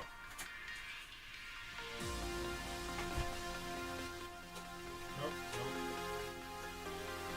This should do.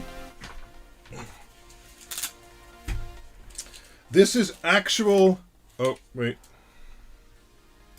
Nope, nope, there. Actual brand Velcro.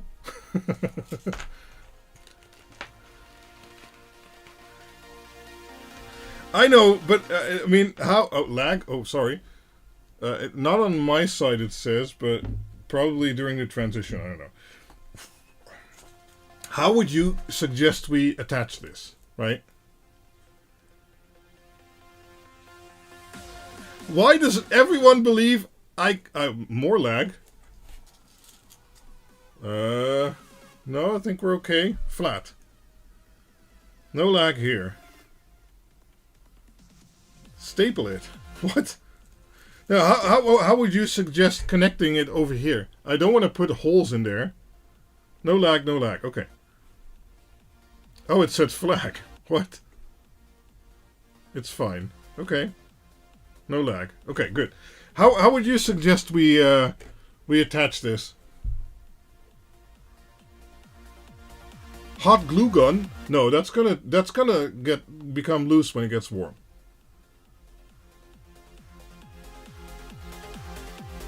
There's some Velcro. Yeah, well, that exactly. That's the plan right now. But maybe there's a better plan. Maybe chat has a better plan. Rivets.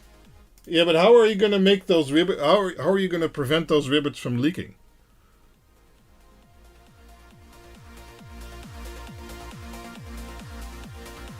Screw the Velcro into the box. I don't want to drill holes in the lid. Two-part epoxy. It'll never come off.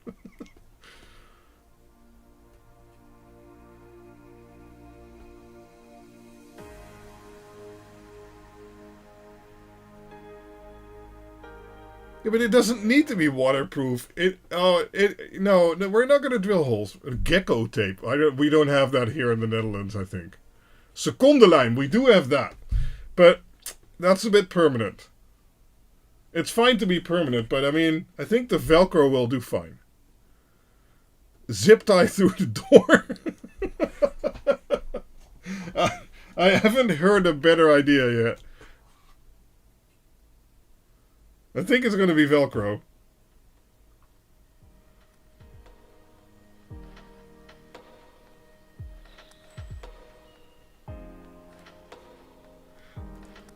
The side at the bottom of the box. You mean put it down here? I guess. Two-sided tape, because I bet the Velcro adhesive is going to cook. It always does for me.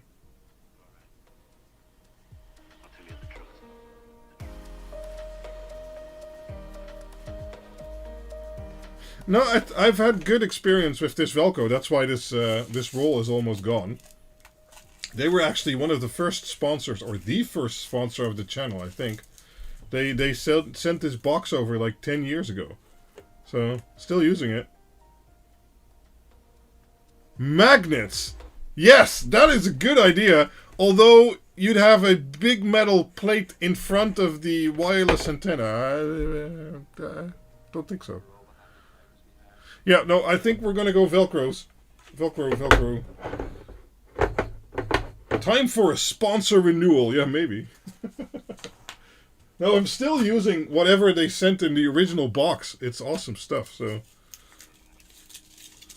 let me measure that, because do we want to put it on the... No, we don't want to put it on the cap. So we want 2 strips. Oh, now comes the hard question.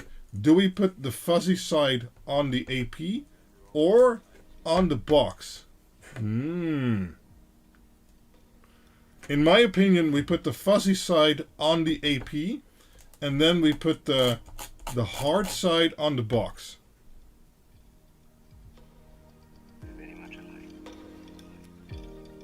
So I need to cut them to length so they don't cover the cap. Fuzzy side on the AP. Yeah. That's what I think too. So let me see about that. So like this, and then somewhere over here. That's fine.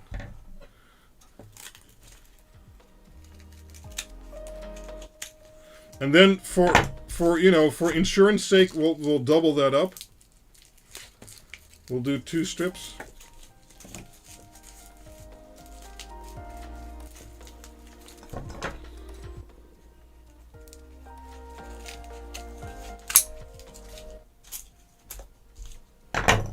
Okay, so now we're going to get some IPA. Because I've been touching the access point all over. We've got some Contact IPA.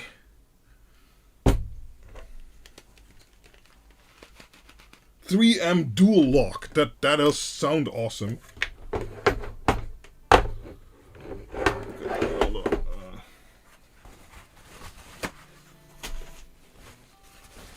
Now this always spritzes the wrong way.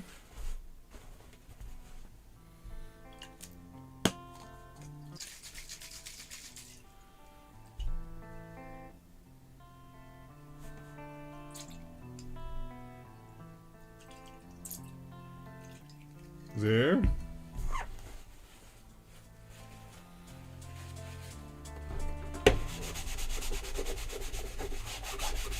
Oh, the smell.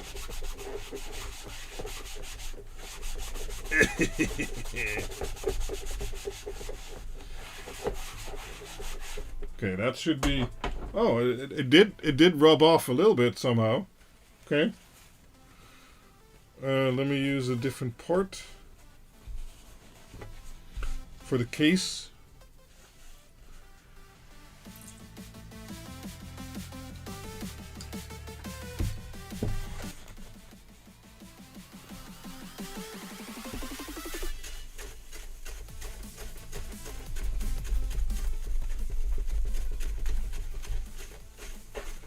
Oh, the fumes! They're there! Okay, good. So now, without touching it, I'm just going to leave it there because that's seemingly the natural position. We're going to attach the strips. We're going to do the fuzzy part on there. Then we're going to do the other part on it, and then we'll position it and push it down.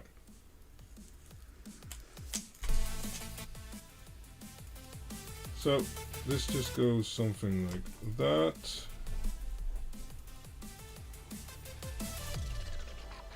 Okay.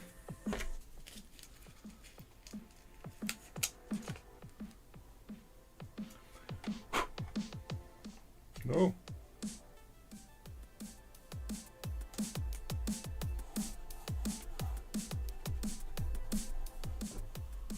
Okay. Now I need to remember which one was which, I guess. I don't know. So we're going to put this on here. Like so.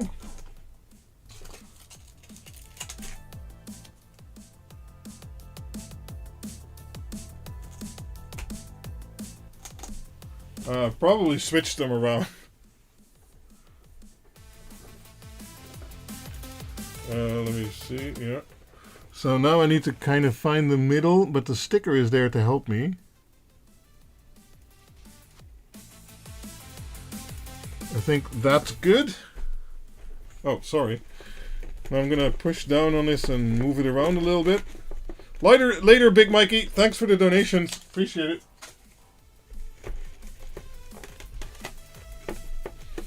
So let's get this worked in a little bit.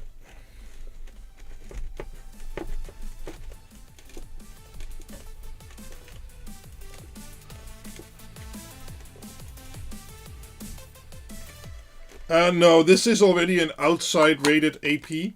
I don't think it has abilities for external antennas, but close the lid to test the position. Yeah. Well, we figured out that this was always going to be below the lid, but we'll see. We'll see. Perfect. No problem. Oh wow, the box is heavy now. No problem whatsoever.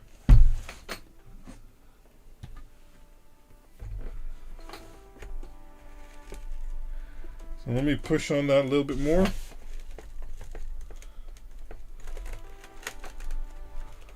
That's also why we attached it with the antenna facing outward, because normally there's a metal mounting plate here, so the amount it radiates backwards is a lot less than it radiates to the front. So I don't think that's going to be an issue, Timbo. There. Okay. Well, this should now be pretty attached.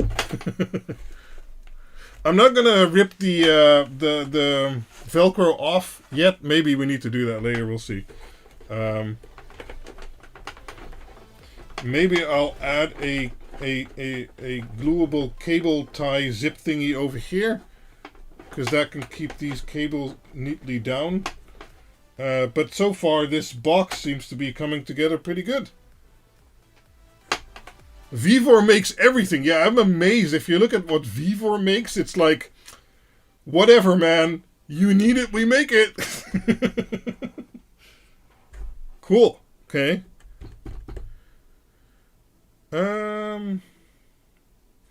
So now I guess we need to hook this up to our network and configure the AP. I think. Let me think. Yeah, I think so. Let's build the dish. No, we need to configure this guy first. That's gonna do nothing. Screw the bottom plate. Oh yeah, I guess we don't have to take it out anymore, huh? Because it's like all in the box now. Okay. Let's do that. Awesome.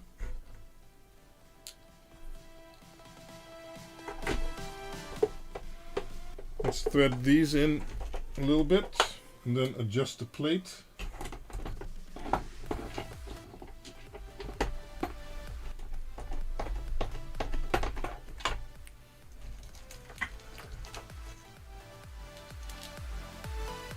Oh, yeah, that's not attached. That's right.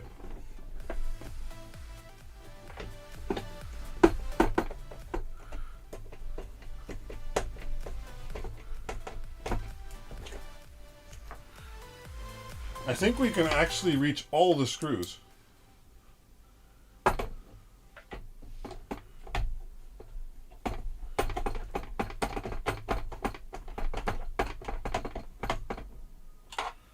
Not much, but I'm planning on using it more, Ditto. Uh-oh. This one is not magnetic. It seems not.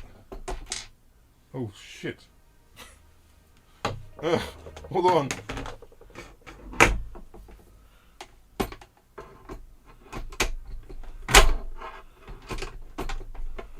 If it goes under the plate, we're screwed.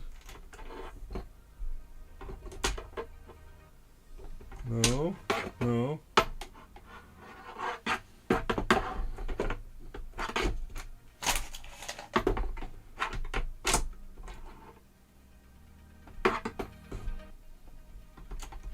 Ah, got it. For some reason these aren't magnetic, it seems. Or one of them isn't. Oh, that's because this is a different screw. Why is it over there? Damn it.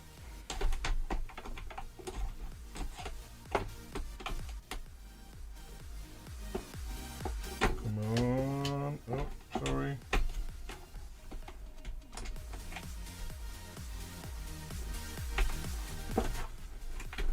No, this screw is wrong. Ah! No, can't get it out. Okay, pliers. Sorry.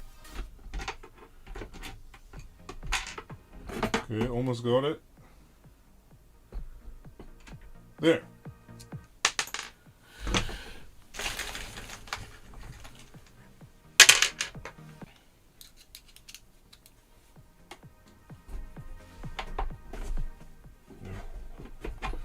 Now I put it wrong.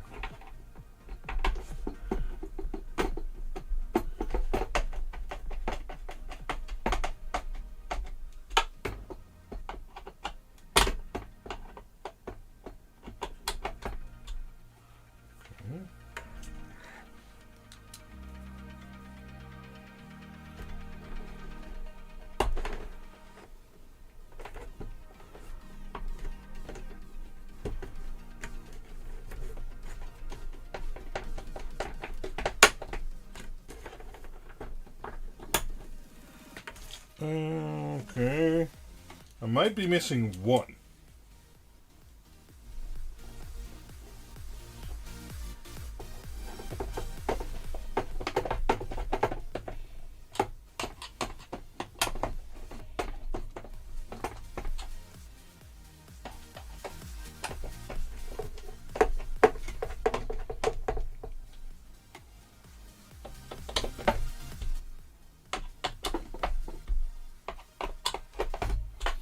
Let me see if it's still here. Oh, got it. No, I know that ain't going anywhere, but if we have it, we'll use it. And we have it.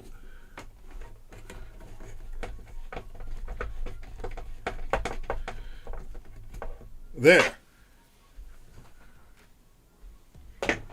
We don't need no stinking screws where we're going. What? Okay. Right. So I guess we could actually close the box up now. Didn't you have to do some prep work to mount the main socket? Yeah, we need to put the inside gasket. This guy. Over this, but we need to unscrew that again. But that's really the final step when we put a silicon seal around the other outside. We're not going to do that right now, I think. That's for when it's done. Sure, let's turn it on. Screws for breaker board. Yeah, I don't know where those are. That's the problem. So we'll just do it like this for now.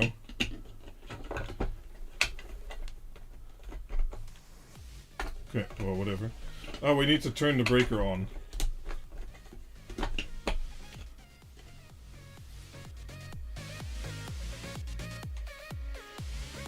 Awesome to hear that, Strommeister. Yeah, I guess we need to turn it on, huh? So we close it. We get the hookup cable.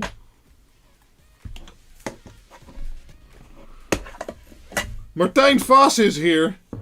He is the one and only brother.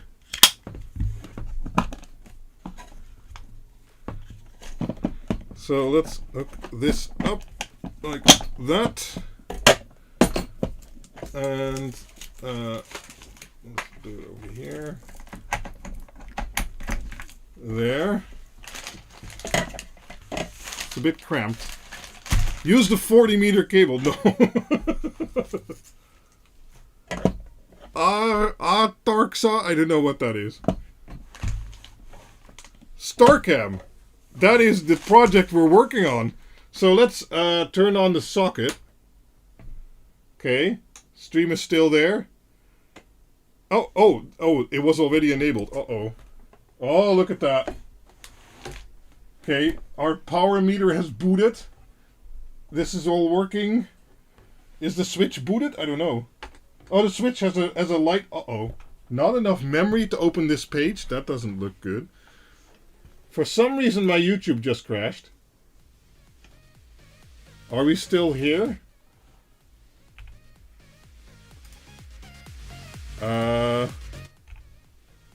I'm not kidding. My chat windows crashed. Now is not a good time for an ad. What are you talking about? Nope, gone. But how? Here. How would you be able to tell me that, Chris? Hold on. Let me move some stuff out of the way. Didn't crash here. Okay. Did we have a hiccup? My two YouTube Chrome windows just crashed with not enough memory. Let me check. I can't really believe that. We're using 14.2 gigs of the 64 gigs I have in this machine because I used my old workstation memory. I don't think that's the problem. We're using 3.8 gigabytes of the 16 gigabytes GPU memory. I don't think that's the problem either. I think Chrome just had I don't know what it had. Okay. I'm also still showing 0 drops, 0 missed frames, 0 nothing.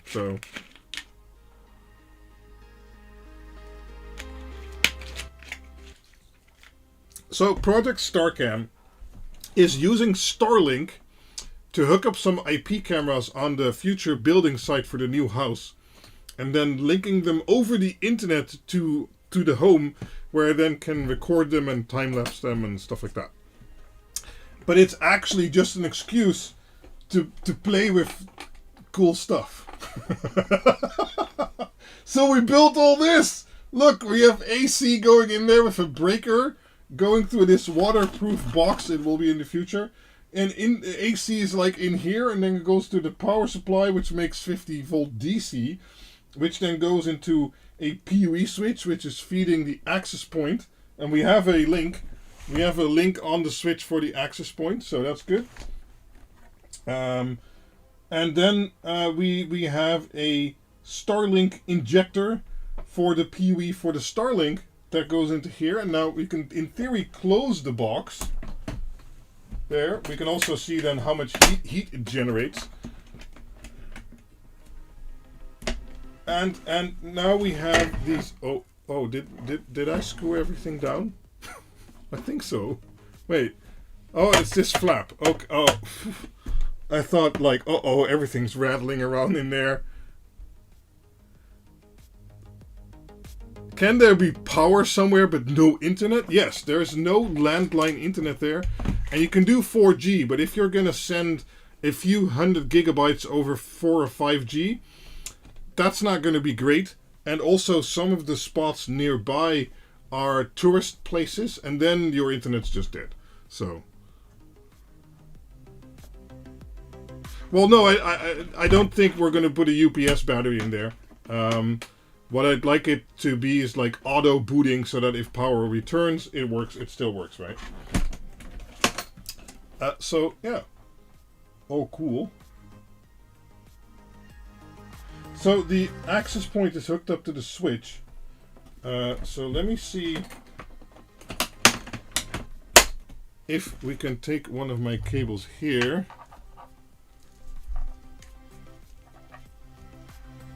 It is to spy on me. Maybe. Well, maybe I can provide internet for the tourists. Huh. Maybe not. Oh, let me untangle this cable. There. Okay, so there's another Velcro on there. We can put this cable in any of the switch ports, because there's 3, right? Except port 4 on the outside, because port 4 is the uplink on the switch to the AP, but it's also the downlink to the Starlink, and it'll fry the switch. Yeah. Oh. Okay. So let's see what happens. If I disappear, you guys know something went wrong. Okay, so let's unscrew cap 1. Yeah, okay, there. And, well, we're not going to put it in the thingy. Let's plug this in. Okay. Oh, I see a link on the switch. Let's look inside. Yeah. Oh, wait. The access point now no longer has a link. So we have a blinky light over here now. There. No, can't. There. That is the uplink. But now my access point is no longer showing activity. What's going on?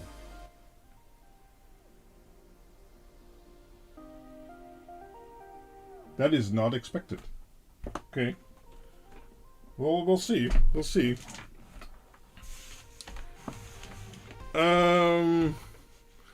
Let me open Winbox, because in theory we should see it. Maybe. I don't see it. It's already dead. Yes. That is probably what happened. Is it pinching a cable? No. No, the access point is being fed with PoE from this guy. And it's in the WAN port right now. I guess what we could try is adding... So let me disconnect this one. And then connect the LAN port to the switch. It's also not coming online. Okay, let's reset the access point. Let's unpower it. And power it back up again.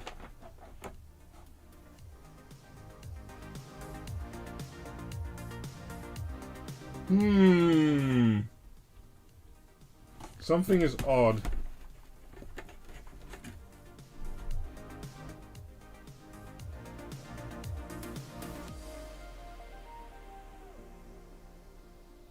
Yeah, something is not working. Should have used pink Ethernet cable. Yeah, maybe. Yeah, all the ports on the switch are PoE, yes. So it happened once I plugged in the non-PoE thingy. That doesn't make sense. Let's turn it off real quick. There. Okay. Off. And let's turn it back on. Oop, yep.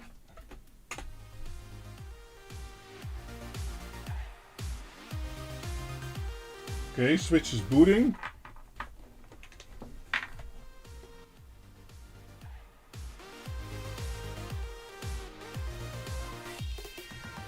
Did we really kill the access point? How?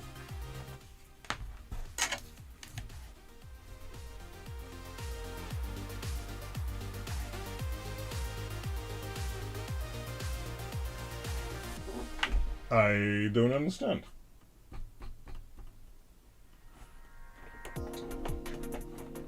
Yeah, this is in there.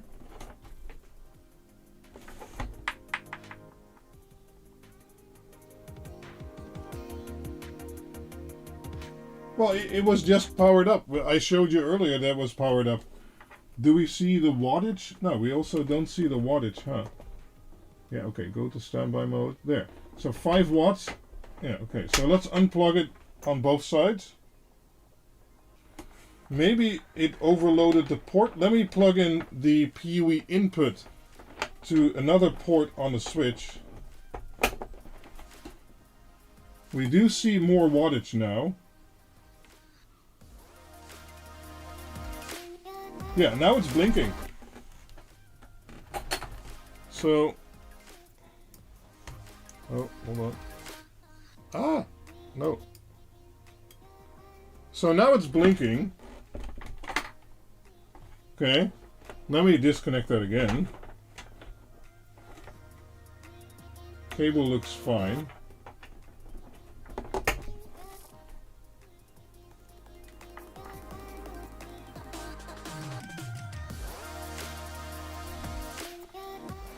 It's blinking again. It's interesting. Okay, let me hook up the LAN side also, because I need to be able to find it in Winbox. There. Okay, so now we have 2 links to the same switch. That's, you know, that's not going to like that, but... Oh, and it went off.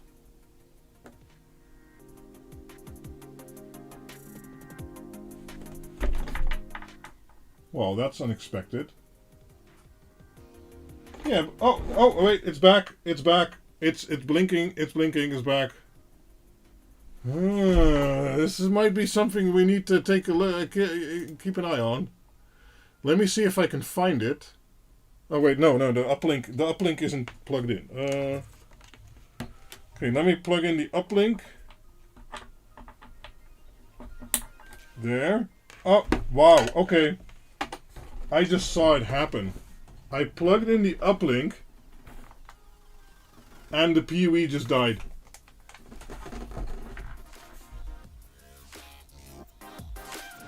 Well, that's shit.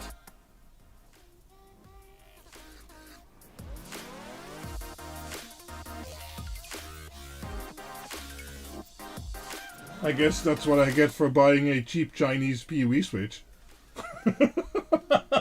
But I mean, okay, so let's disable the uplink.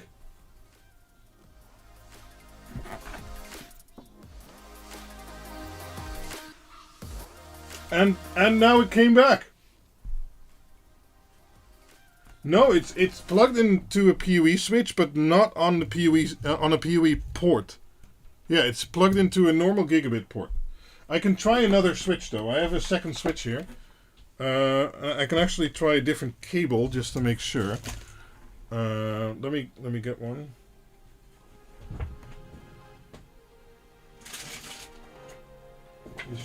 Okay.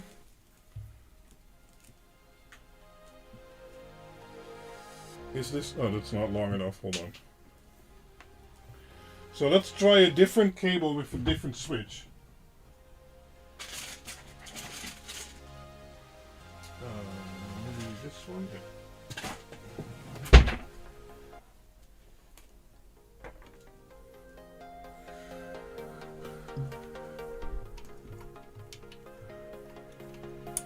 Okay. So currently it's online, right? It's blinking. It has 2 ports that are online. Let me add the cable.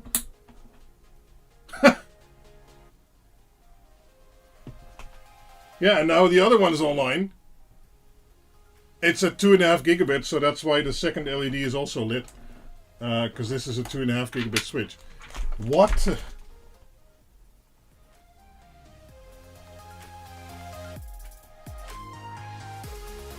Well, that's useless.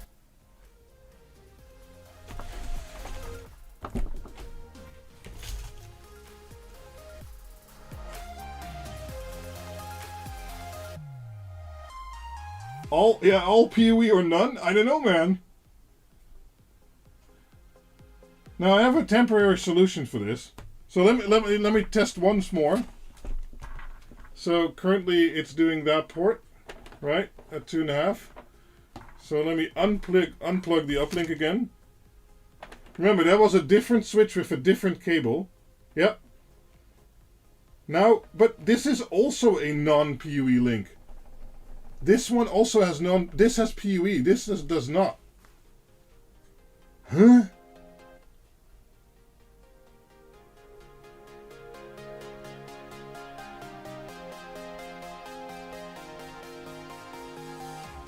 Oh, now they're off again.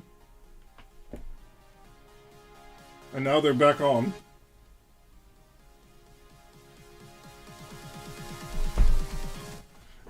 Thomas, currently the AP isn't configured, and the WAN and the LAN port are reversed, but I need the current WAN port for power and a current LAN port for network, and then we're going to reset the configuration, and then we don't need to do that anymore.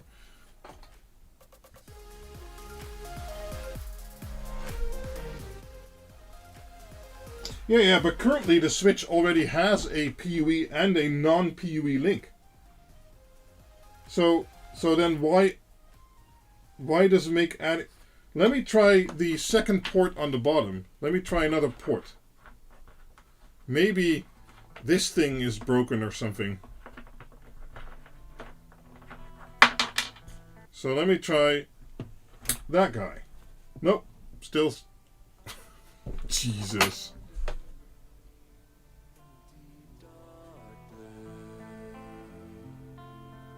Yeah, I can plug it directly, but we now tested 2 of these plugs. Yeah. And I bet you if I take this one out.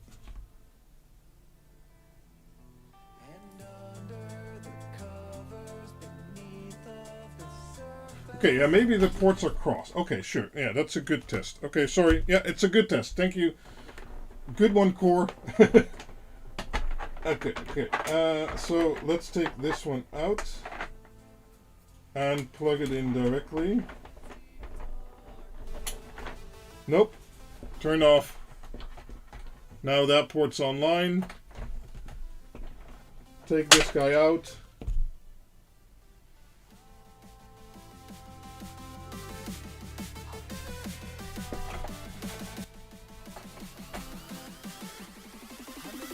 It's not coming back.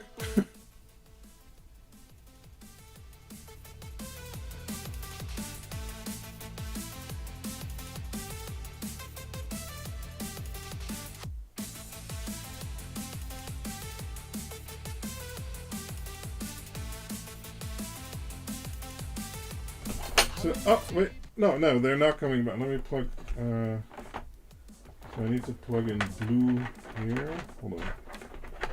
Let me just plug this back real quick. So I have a quick solution for this. I need to get something. I'll be right back.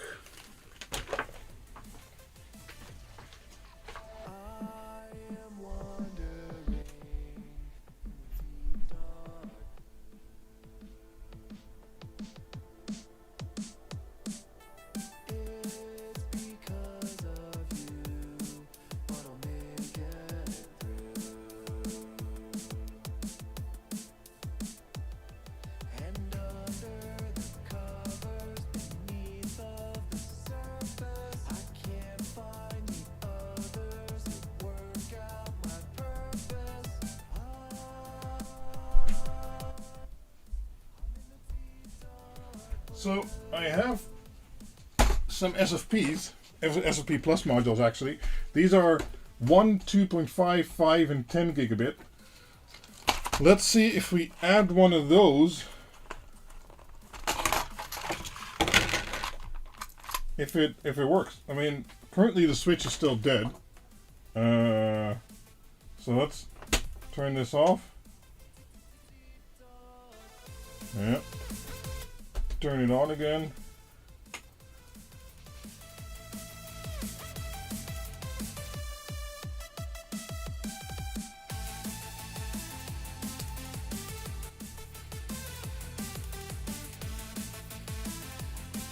Let's wait for the access point to come up. It should, I think. I don't know anymore.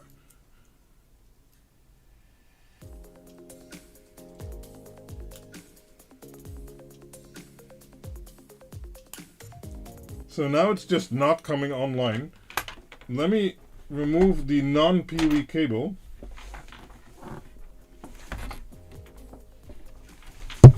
Oh, sorry.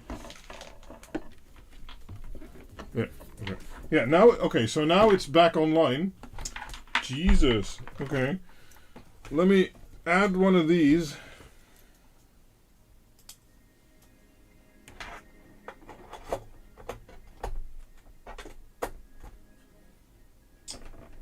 Wow! The PoE went offline again. Okay, now it's back.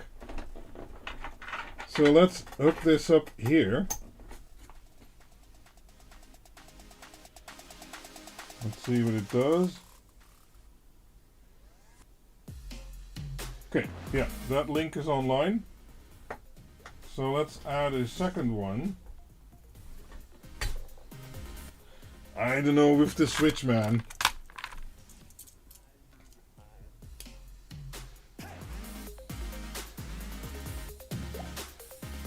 Yeah, but these are all non-shielded cables. There is no loop. So let me add a second one. This is quickly becoming a very expensive switch. And let's put our uplink into that. Later, MSX Droid. So let's put our uplink in here. Yeah. And now it works. Right? See?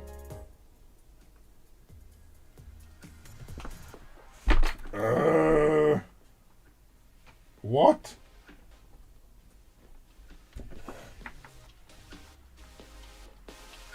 Yeah, but I have a switch that's very similar to this over there, which I've been using for a long time, which has been great.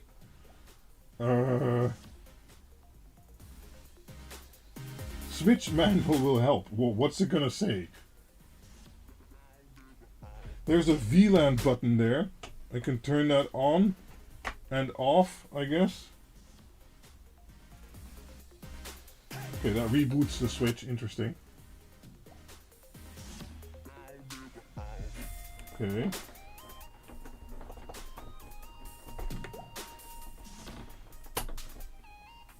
Well, let's at least see if I can now see the... yeah, oh, I see it. I think, let me refresh.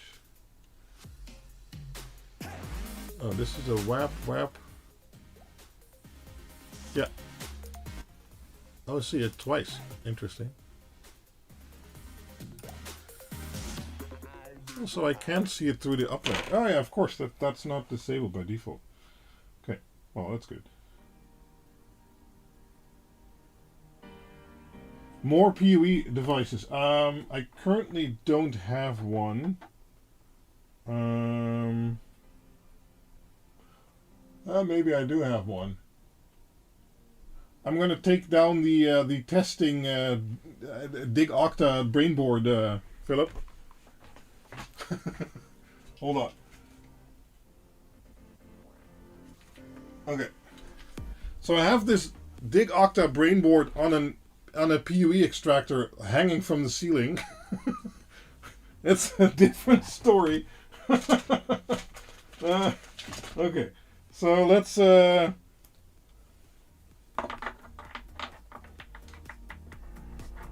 been hanging there for months. So anyway, let's plug it on the bottom side of the box, because that's a camera out, and plug this in. Yep, switch ports went offline. So now this port is online. The AP is coming back online. Yeah, okay. Oh, what the hell?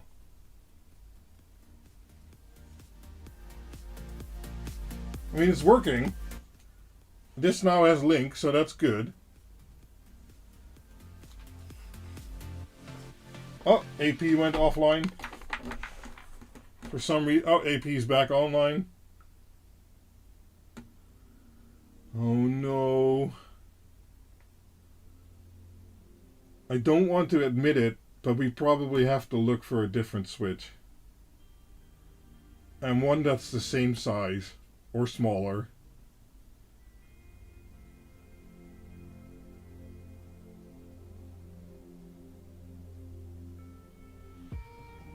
I mean, it's working now. Can you see how happy I am?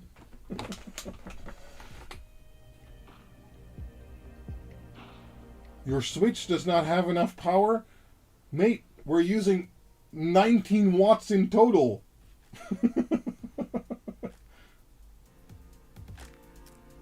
The uplink in the last port. Okay. So let's take this offline. Take this offline. Let's take these out. Brainboard's still powered.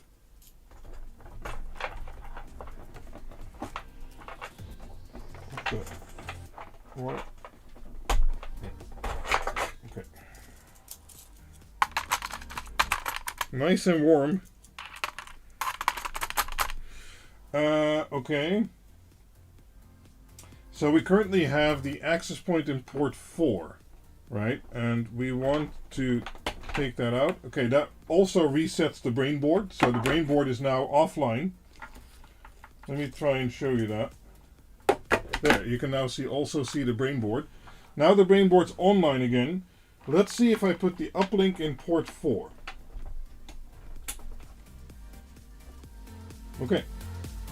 That's working fine. Interesting. Currently we're going to try it without vents, hey Spandex. Yeah, I'd rather use MikroTik than Unify, but okay, so if I put it in port 2, the uplink, let's see, yeah, online, working fine. So maybe Philip is onto something. Maybe it enables PUE in order. So let's put the brainboard in port 3. I have to uncap it, hold on.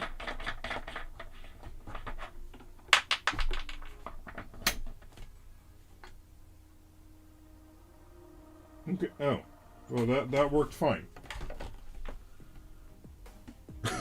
What? Now I'm very confused.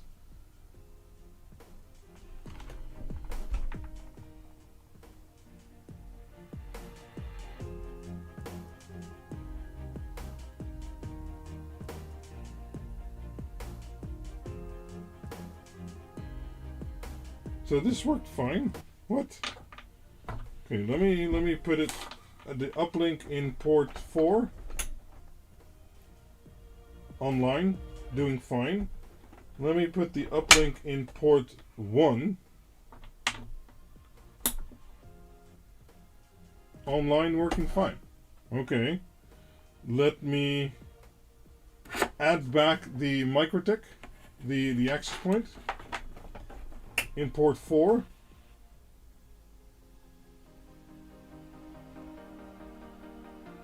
Nothing happens.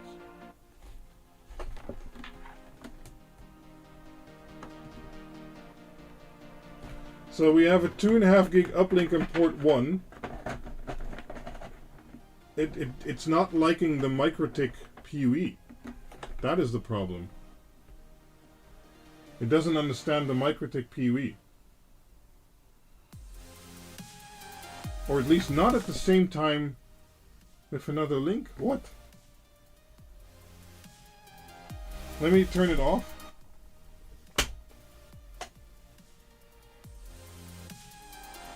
Okay. Let's see what happens during boot up. I can't really get the cables out of the way. Okay.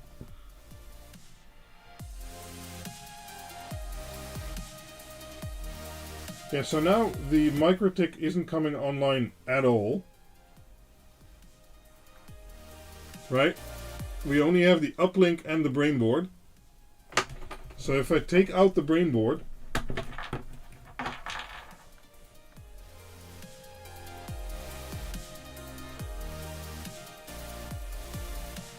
nothing. If I take out the uplink,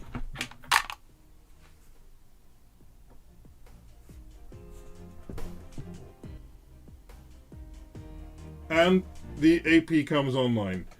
So maybe it's because it's negotiating AF and or AT and it can only do one of those or something.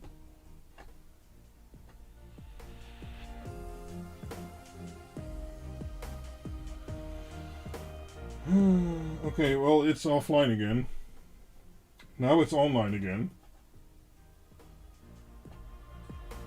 RTFM, it doesn't matter what the manual says, Cybucks. It just doesn't.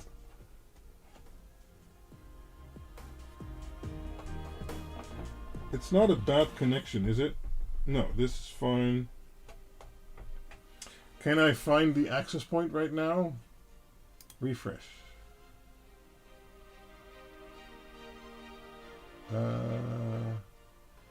No, because I don't have an uplink, duh. Okay, let's do an uplink on port 3. And it's gone.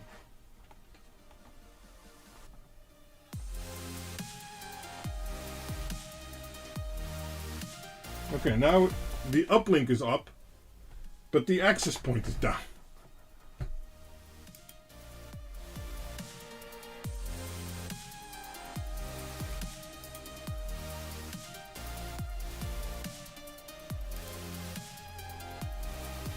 I'm just checking on the network if it's maybe not online, but just not showing it. So let me test if I now remove this and put it in port 1, what happens?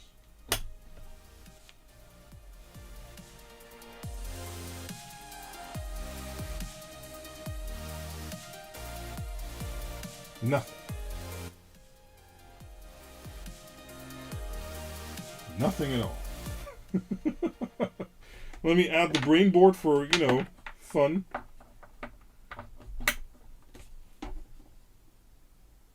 Yeah, the brain board comes online. Brain board's fine.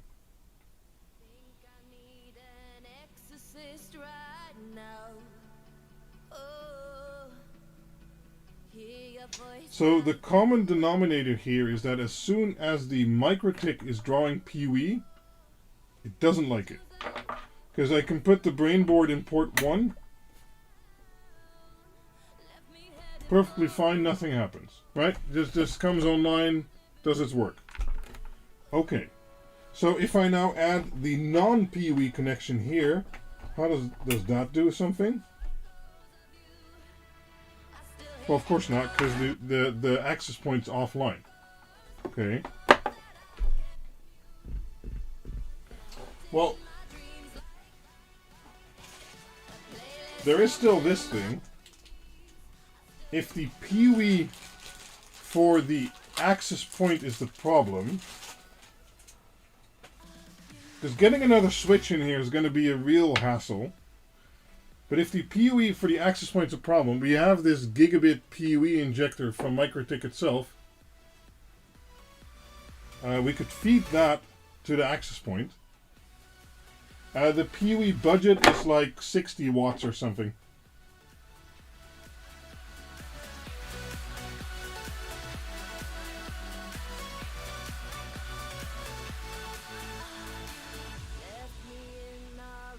Yeah, but no, we already know it's the MikroTik that's causing the issues, because currently it's all working fine, right? It's all, we have an uplink and blah blah blah. Now let me plug in the MikroTik to port 2 on the bottom here. And either nothing happens or it resets. Currently nothing happens.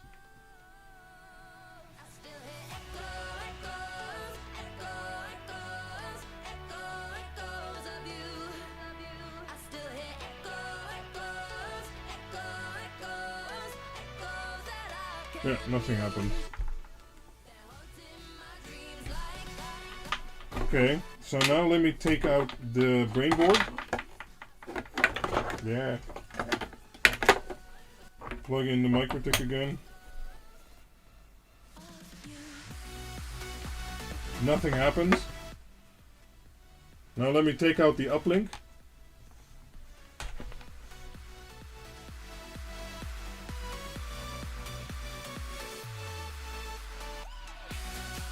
I guess nothing happened. I don't know. Let me plug that in again.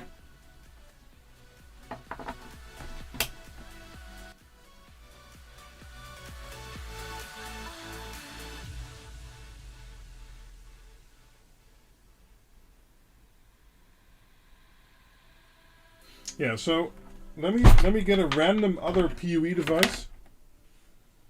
Let's plug in the brain board again. There. Let's plug in the uplink again. There. Let me get a random IP camera.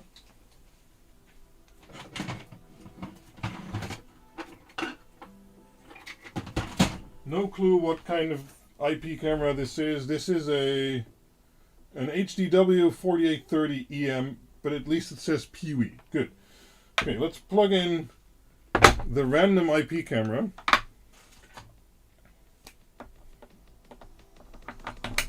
So currently we have the uplink online and we have the brainboard online, no problem. So let's plug in this random IP camera. And it just comes online, no problem whatsoever.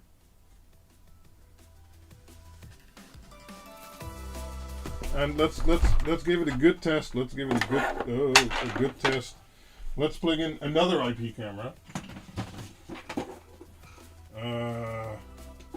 I don't know, this looks cool. So we have a random other IP camera here. This is a HFW 1831F, all good. All right, we're using, okay, so we have to plug that one in directly. Do we have another cable here? No, I'll get one.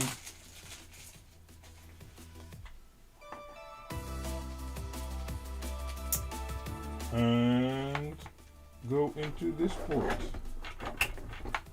Okay, let's see what happens.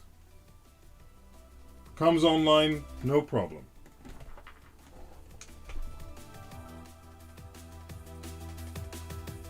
Testing before mounting.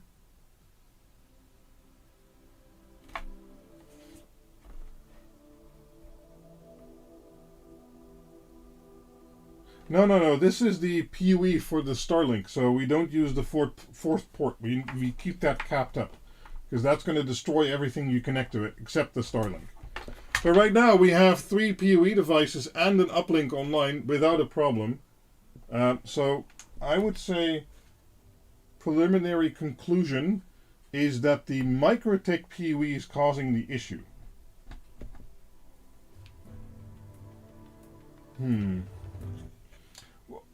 Well then, we could solve that with this guy.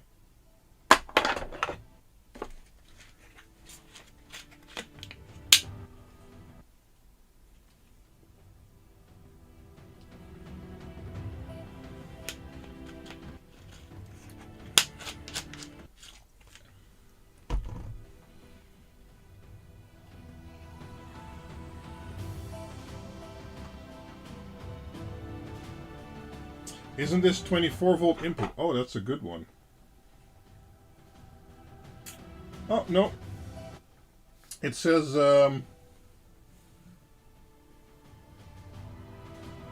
input, sorry for the seasickness, input 18 to 57 volt, and it also outputs 18 to 57 volts. Now, another way we could do it is, actually that won't work.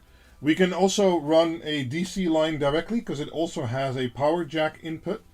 But then it might still try to negotiate PUE, because most MikroTik devices can have multiple power inputs at the same time. And our problem currently, as it looks like, is the access point negotiating PUE with the switch. But if we put the adapter in between, that would negate that, because then it wouldn't be possible, and everything would be online.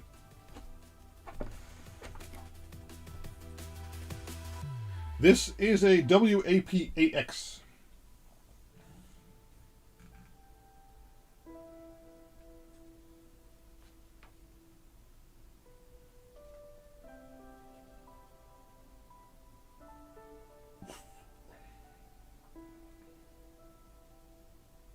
Well, I don't think we need a bigger box.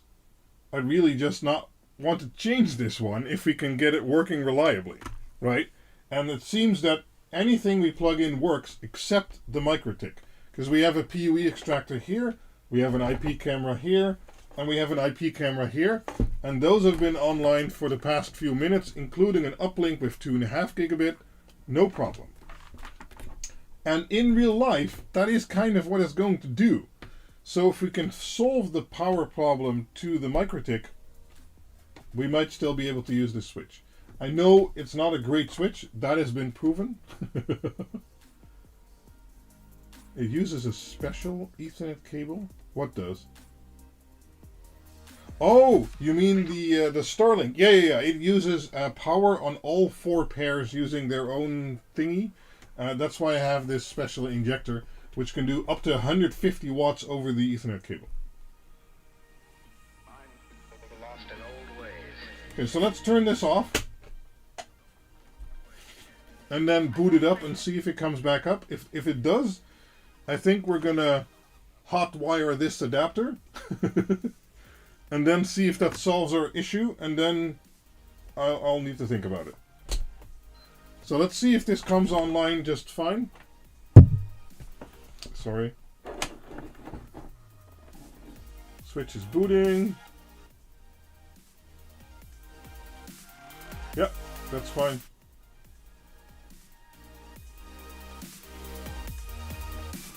That is perfectly fine. Okay.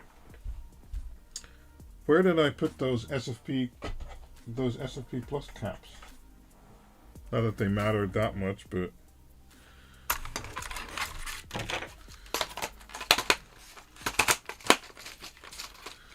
okay, let me disconnect all this. No, I didn't pre-configure it. It's fully blank factory default. But it shouldn't do weird PUE stuff when it's default. I mean,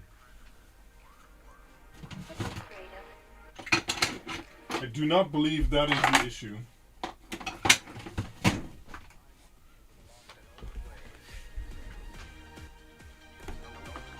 No, I have multiple of these on normal PUE switches without a problem. So let's put our test board back there.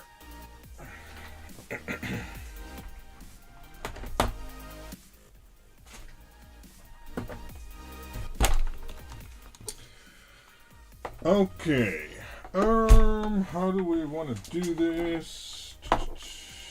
I guess I need to see if I have an input barrel jack for that.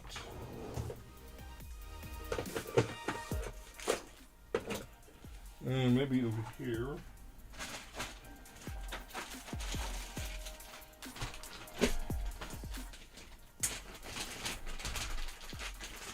Well, good for him if he wants to be high on weed, that's fine. So let's see if I have these that fit. I do. That is noise. Does it say on here if it's center or not? No. Does it say on here? No. Okay. Adapter.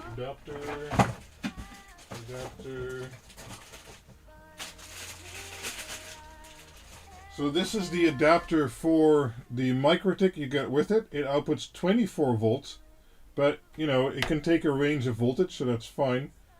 That is center positive. Okay, good. These are also center positive. We already verified that with the switch. We actually have a spot open on the power supply. Do we want to use another fuse wire? Maybe not. Maybe we do.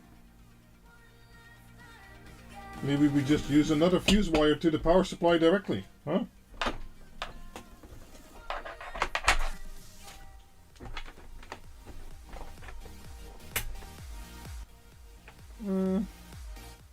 No, wait, this doesn't go there. Okay, I'll fix that in a minute. Okay, this goes here. Yeah, I don't think we're going to have a Starlink today. Let me try and get this somewhat on the desk. Okay. The fuse wires are here. I guess we just use another 14 gauge, huh? Why did I even buy a smaller size?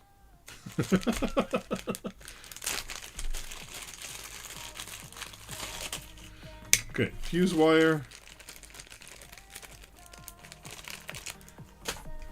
Let's put a different size fuse in there, because this has a 2 amp. Oh no, there's no fuse in there. Okay, so 0.2. How much is that? 50 times 0.2. Oh, keyboard's turned off. That's 10 watts. Let's do 0.5.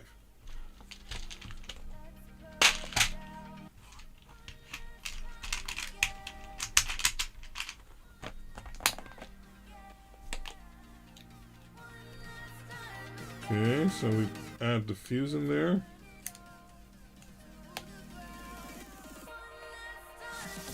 Okay. Then we need some 14 gauge. I think I have that here still. Yep.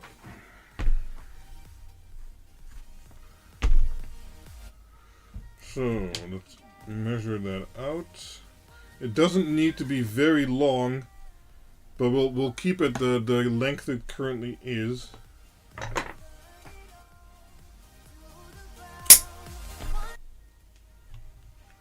Okay. We'll have to mount that down somewhere, I think, but we'll have to figure that out later. I just want to get it online right now and see if we can access the access point.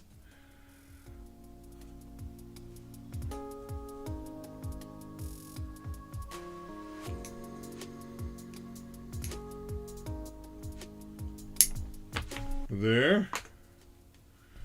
So this should be about the same size. Yeah.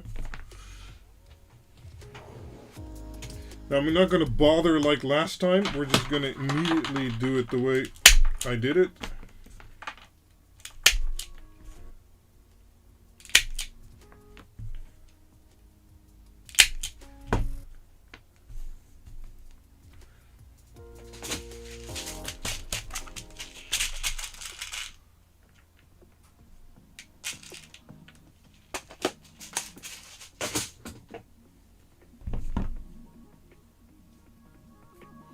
I don't know how accurate those fuses are, but they're, you know, it's better to have something than nothing.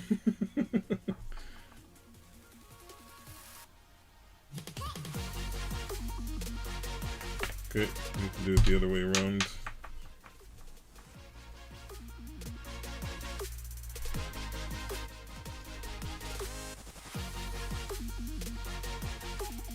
I thought I went to size up, but these still feel too small. Did I use a bigger size on these? I did. Idiot. Who remembers Star Control 2? And there was a race in there which would curse at you to replenish their energy. Does anyone remember that? That's very obscure, maybe. I don't know. I don't remember what they're called. The Zigfot or something? Maybe Martijn knows. Martijn, are you still here?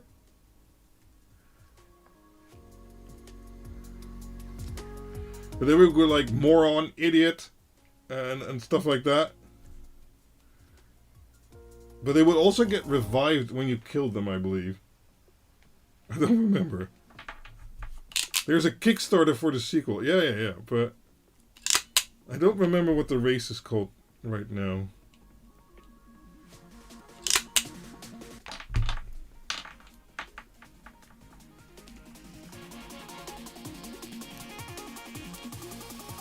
No, but there's a sequel on Kickstarter. Okay. I forgot. Oh, you forgot too. Okay. Well, you have internet. I don't have internet. I'm building the internet, but I don't have it yet. Never mind this live stream. That's just magic. Okay.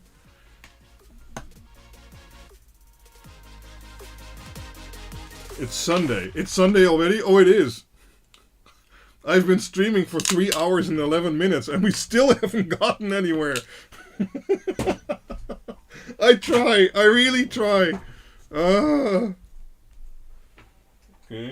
This goes here.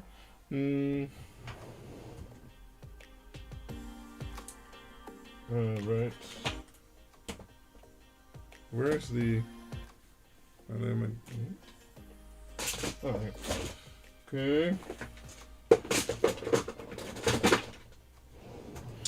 We need to get the forks. The forks.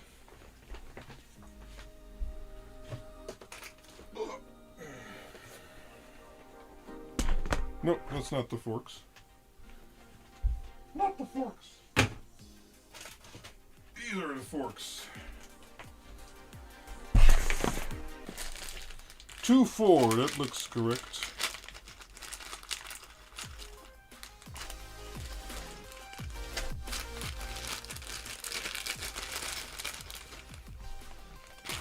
Later, Chris.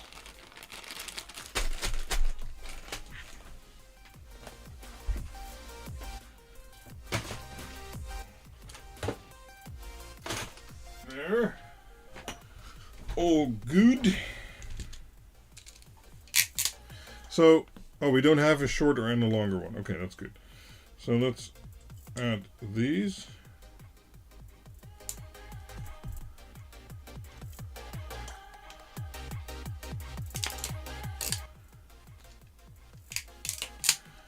Good. No, I don't think so, Umakavala. I don't think so. Because I'm also taking way too long on that, so, you know. Okay, that's crimped on there for sure. Okay. Good, good, good, good. Let's turn power off completely.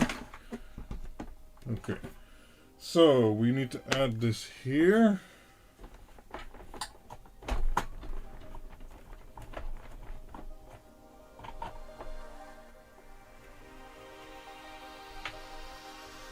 Huh? Oh, wait. Yeah.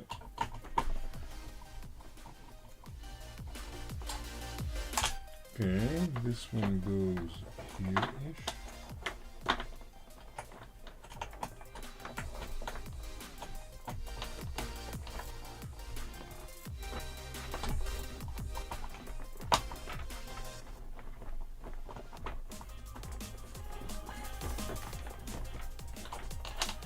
That is one.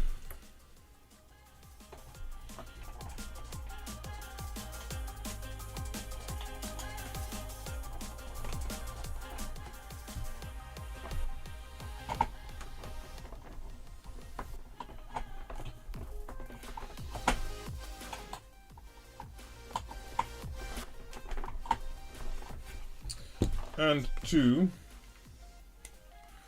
Oh, I should have put it in the plug first, huh? Okay, well, no problem. Well, we are bench testing a Ditto. This is the bench. 10 live streams later. Right. 9 hours in, still no internet.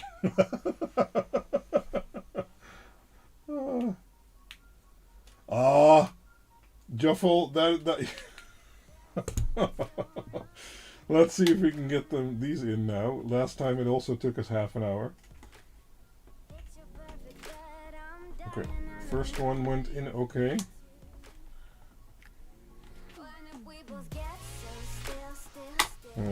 Maybe not. This wire is thicker than the other one.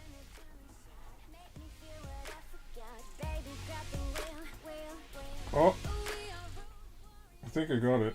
Wait.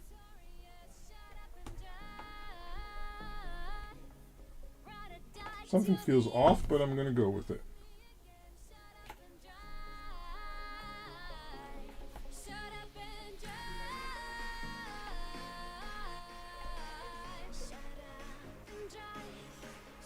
Yeah, I think it pushed the wire out. I have to check. Hold on. This needs to catch first.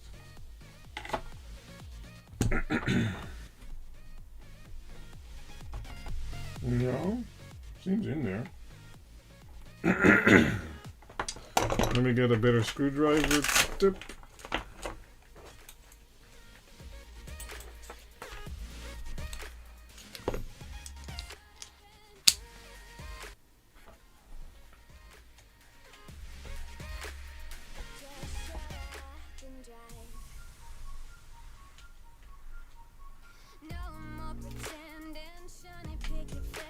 Okay. Yeah, this looks like it's sticking out, but that's often how far you can get them in anyway. This one went in further than I expected, so I'm kind of surprised with that. Okay. So then we have the PUE injector, and we have the PUE coming out to the access point. That's good. So then we only need a little tiny loop to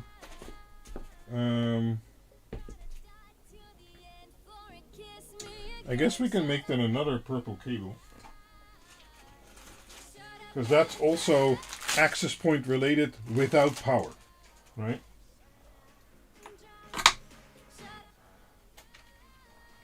Now I think I just saw it double, so I'm gonna hook it up like it would be in the end.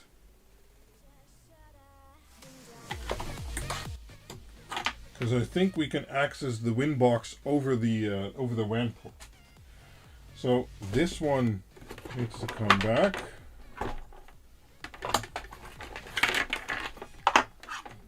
And we put that down here. Something like so. And we put this in here. These are also kind of a mess now.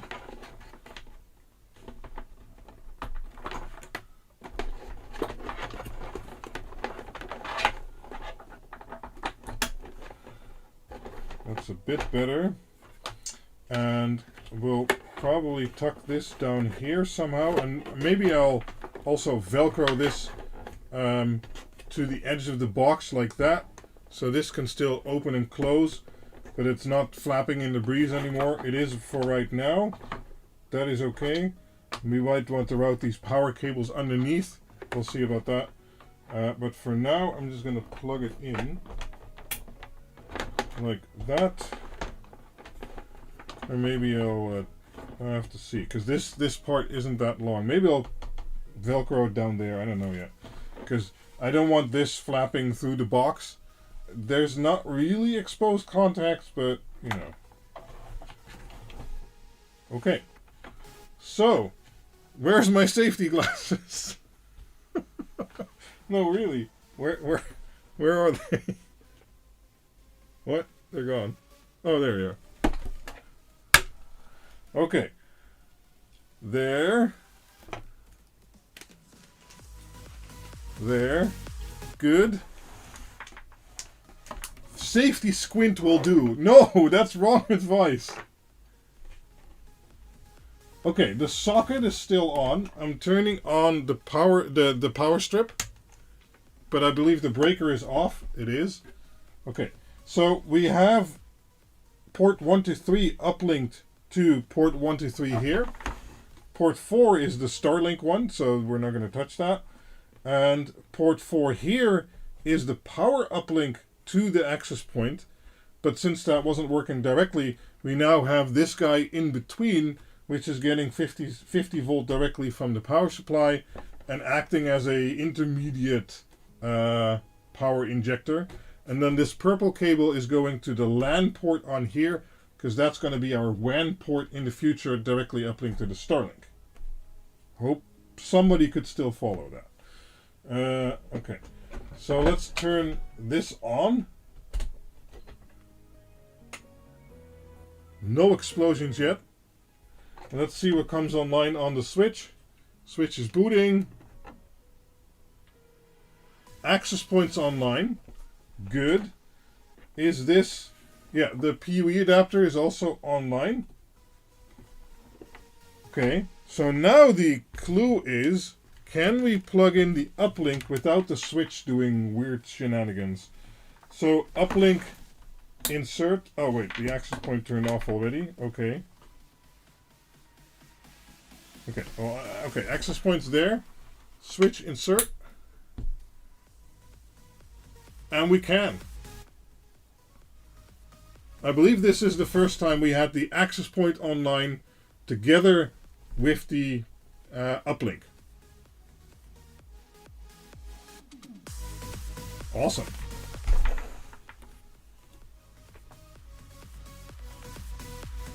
Thanks for the order there, Jay. That's very much appreciated.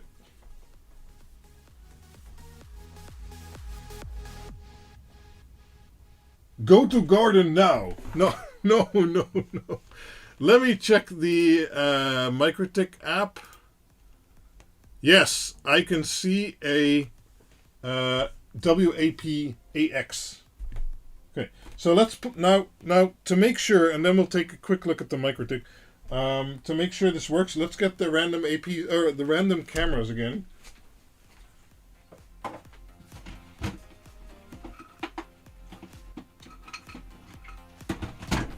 Right, because in the end, well, we won't have an uplink. That's just for the stream right now because we need to configure stuff. But we will have cameras. So let me actually put this under the box so you can see the Ethernet lights.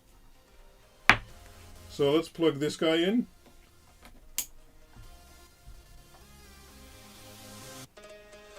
No problem. Okay, good. And let's plug this guy in.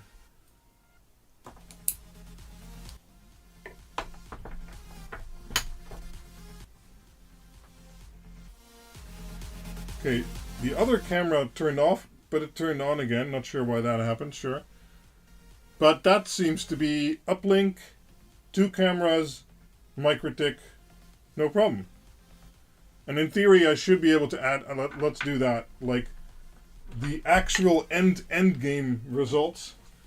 Let's get a third random IP camera. There.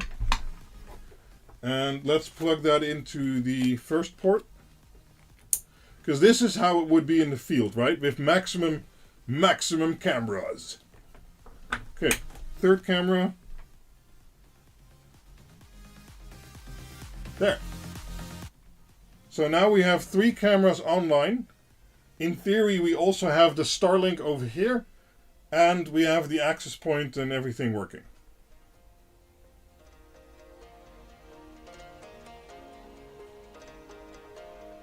Yeah. That is pretty good.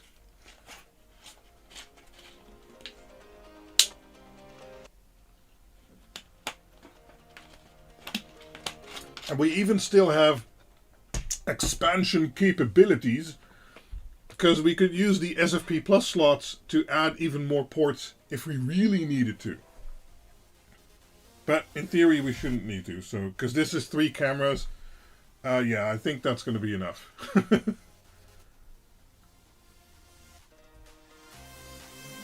Okay, well, let's disconnect those cameras again.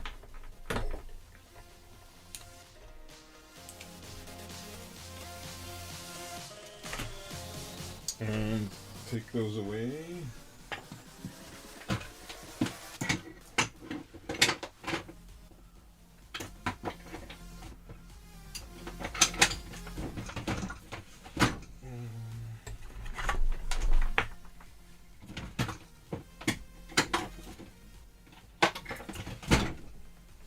Okay, good. Let's close the box for now. How much watts are we drawing? Oh, we didn't check how much watts we were drawing with all the cameras. Did someone catch how many watts we were using? It should close, I think. Yep. So let's insert the uplink. Yep. Okay. We have uplink and X point. Good. Out of frame. Okay. I'm not sure what's out of frame, but let's see if we can... I'll show you the Winbox in a second. Yeah. Good, good, good. Oh, I need to add a password. Well, let me show you the window first. Oh, that's... okay. Nope. Nope. Yes. They ship without a password, I believe. Maybe they have a default password nowadays. I don't actually know. But let me set a password. Oh.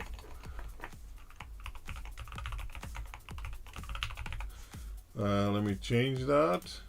Yeah, okay, I was allowed to change it, so it's good. So, come on. Okay, so this is the old Winbox interface. I don't think we're going to do too much there today anymore because a lot of people already left. Let's check our router board. Yes, let's check our, our health. Yeah, okay, we're getting 50.4 volts. And we can actually read the board temperature and the CPU temperature, so that's going to be nice also remotely.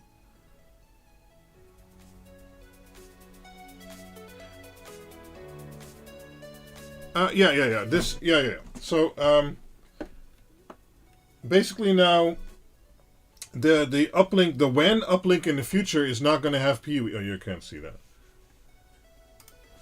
So this purple cable is only going to have data. All the other cables are going to have power. And I just need to fix this a little bit better so that's permanently in place. And then it's fine. Right?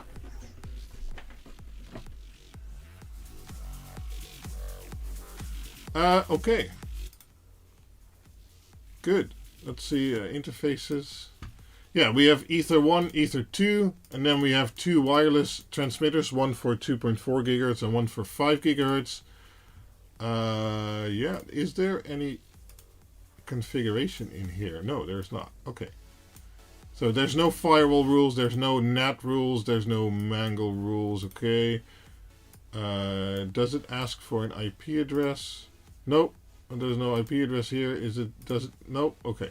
So this configuration seems fully clear, so zero configuration. And you have to know from MikroTik, when it says no configuration, it literally means no configuration whatsoever. So you have to do all of those things yourself. I think it would be best to do that in a new stream, because we basically have a functional box now. We did have to use the PUE adapter. I'm going to think about if I want to keep it like this or not. In theory, this is a workable solution, I think. But I am certainly going to run this box at home for a while to see if the cameras are stable and stuff like that. But overall, it should be okay, I think.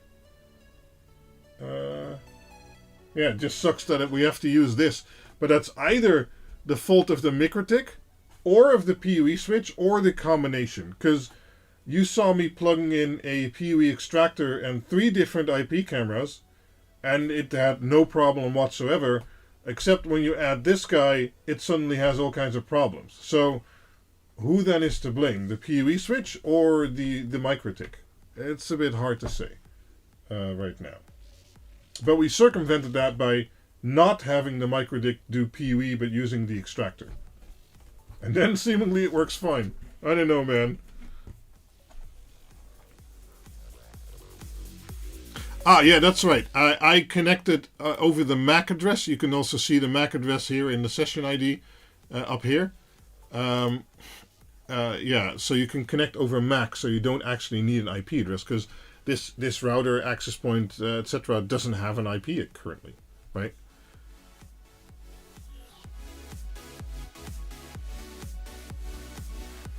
Are you sure it's Chinese tools? The web looks more for Russian software. Oh, good night, Timbo. So yeah, overall, the box as it has to be, should be, is now online. Yeah, I wish I had a secret. I didn't prepare one there, Draadstal. Next week I'll be receiving some boards, which will also be doing some live soldering again in the future in some of the live streams. So I guess that's a secret. But yeah.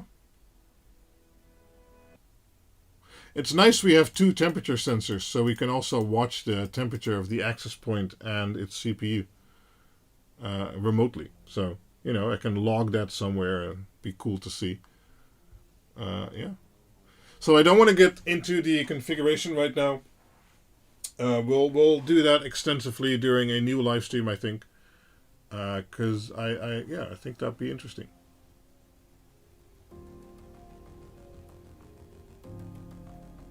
Cool. Well, that was a ride. That was a curveball at the end. I didn't expect that Pee-wee issue. Oh, they can read MikroTiks with APIs. Well, I have a Libre NMS running, so I can do all the stats in there, but yeah. Yeah, in the end, the box is slightly different than I envisioned it with the Pee-wee injector. But all in all, it still looks, you know, it's not cramped. Yeah, should be fine. Power supply fan has never kicked on yet.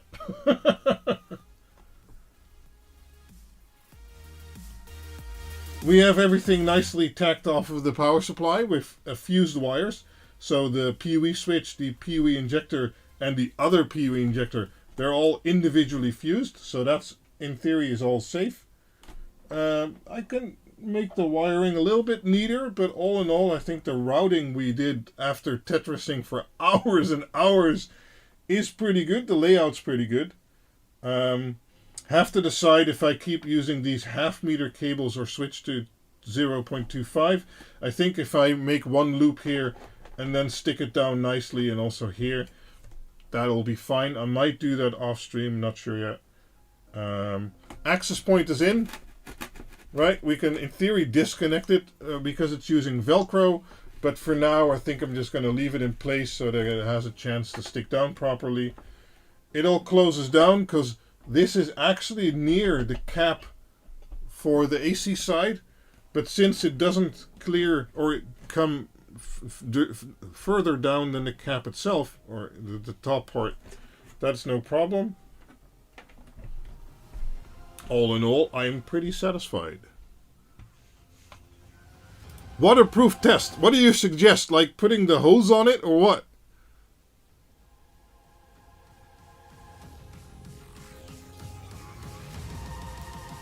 The music's like ultra epic right now.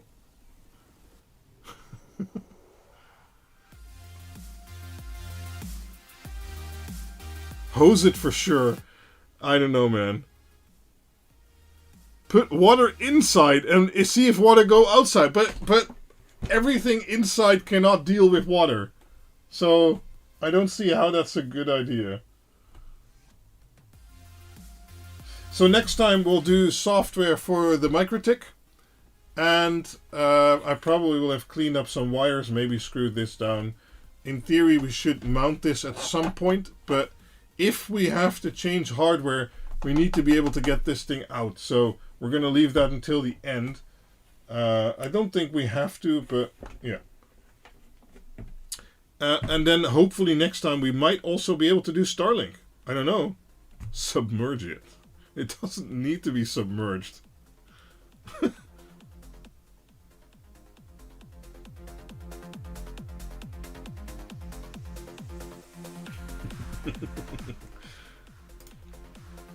Starlink in the garden. Well, that's what it's going to end up like, for sure. I need to see if I can do a pipe mount immediately, but I think we'll just start off with it on the ground and see what it does. Yeah, we'll run an Ethernet cable outside from the fourth port. Only been streaming 24 minutes today. Let's get that dish. No. We'll keep that for another time. Okay, well, I'm gonna end it here. I thank you all very much for me I thank you very much for watching me stumble through all of this. In the end, we ended up with a working end result so far. Let's hope the Starlink works and doesn't blow up. And I thank you for watching, and I hope to see you back the next time. Bye-bye.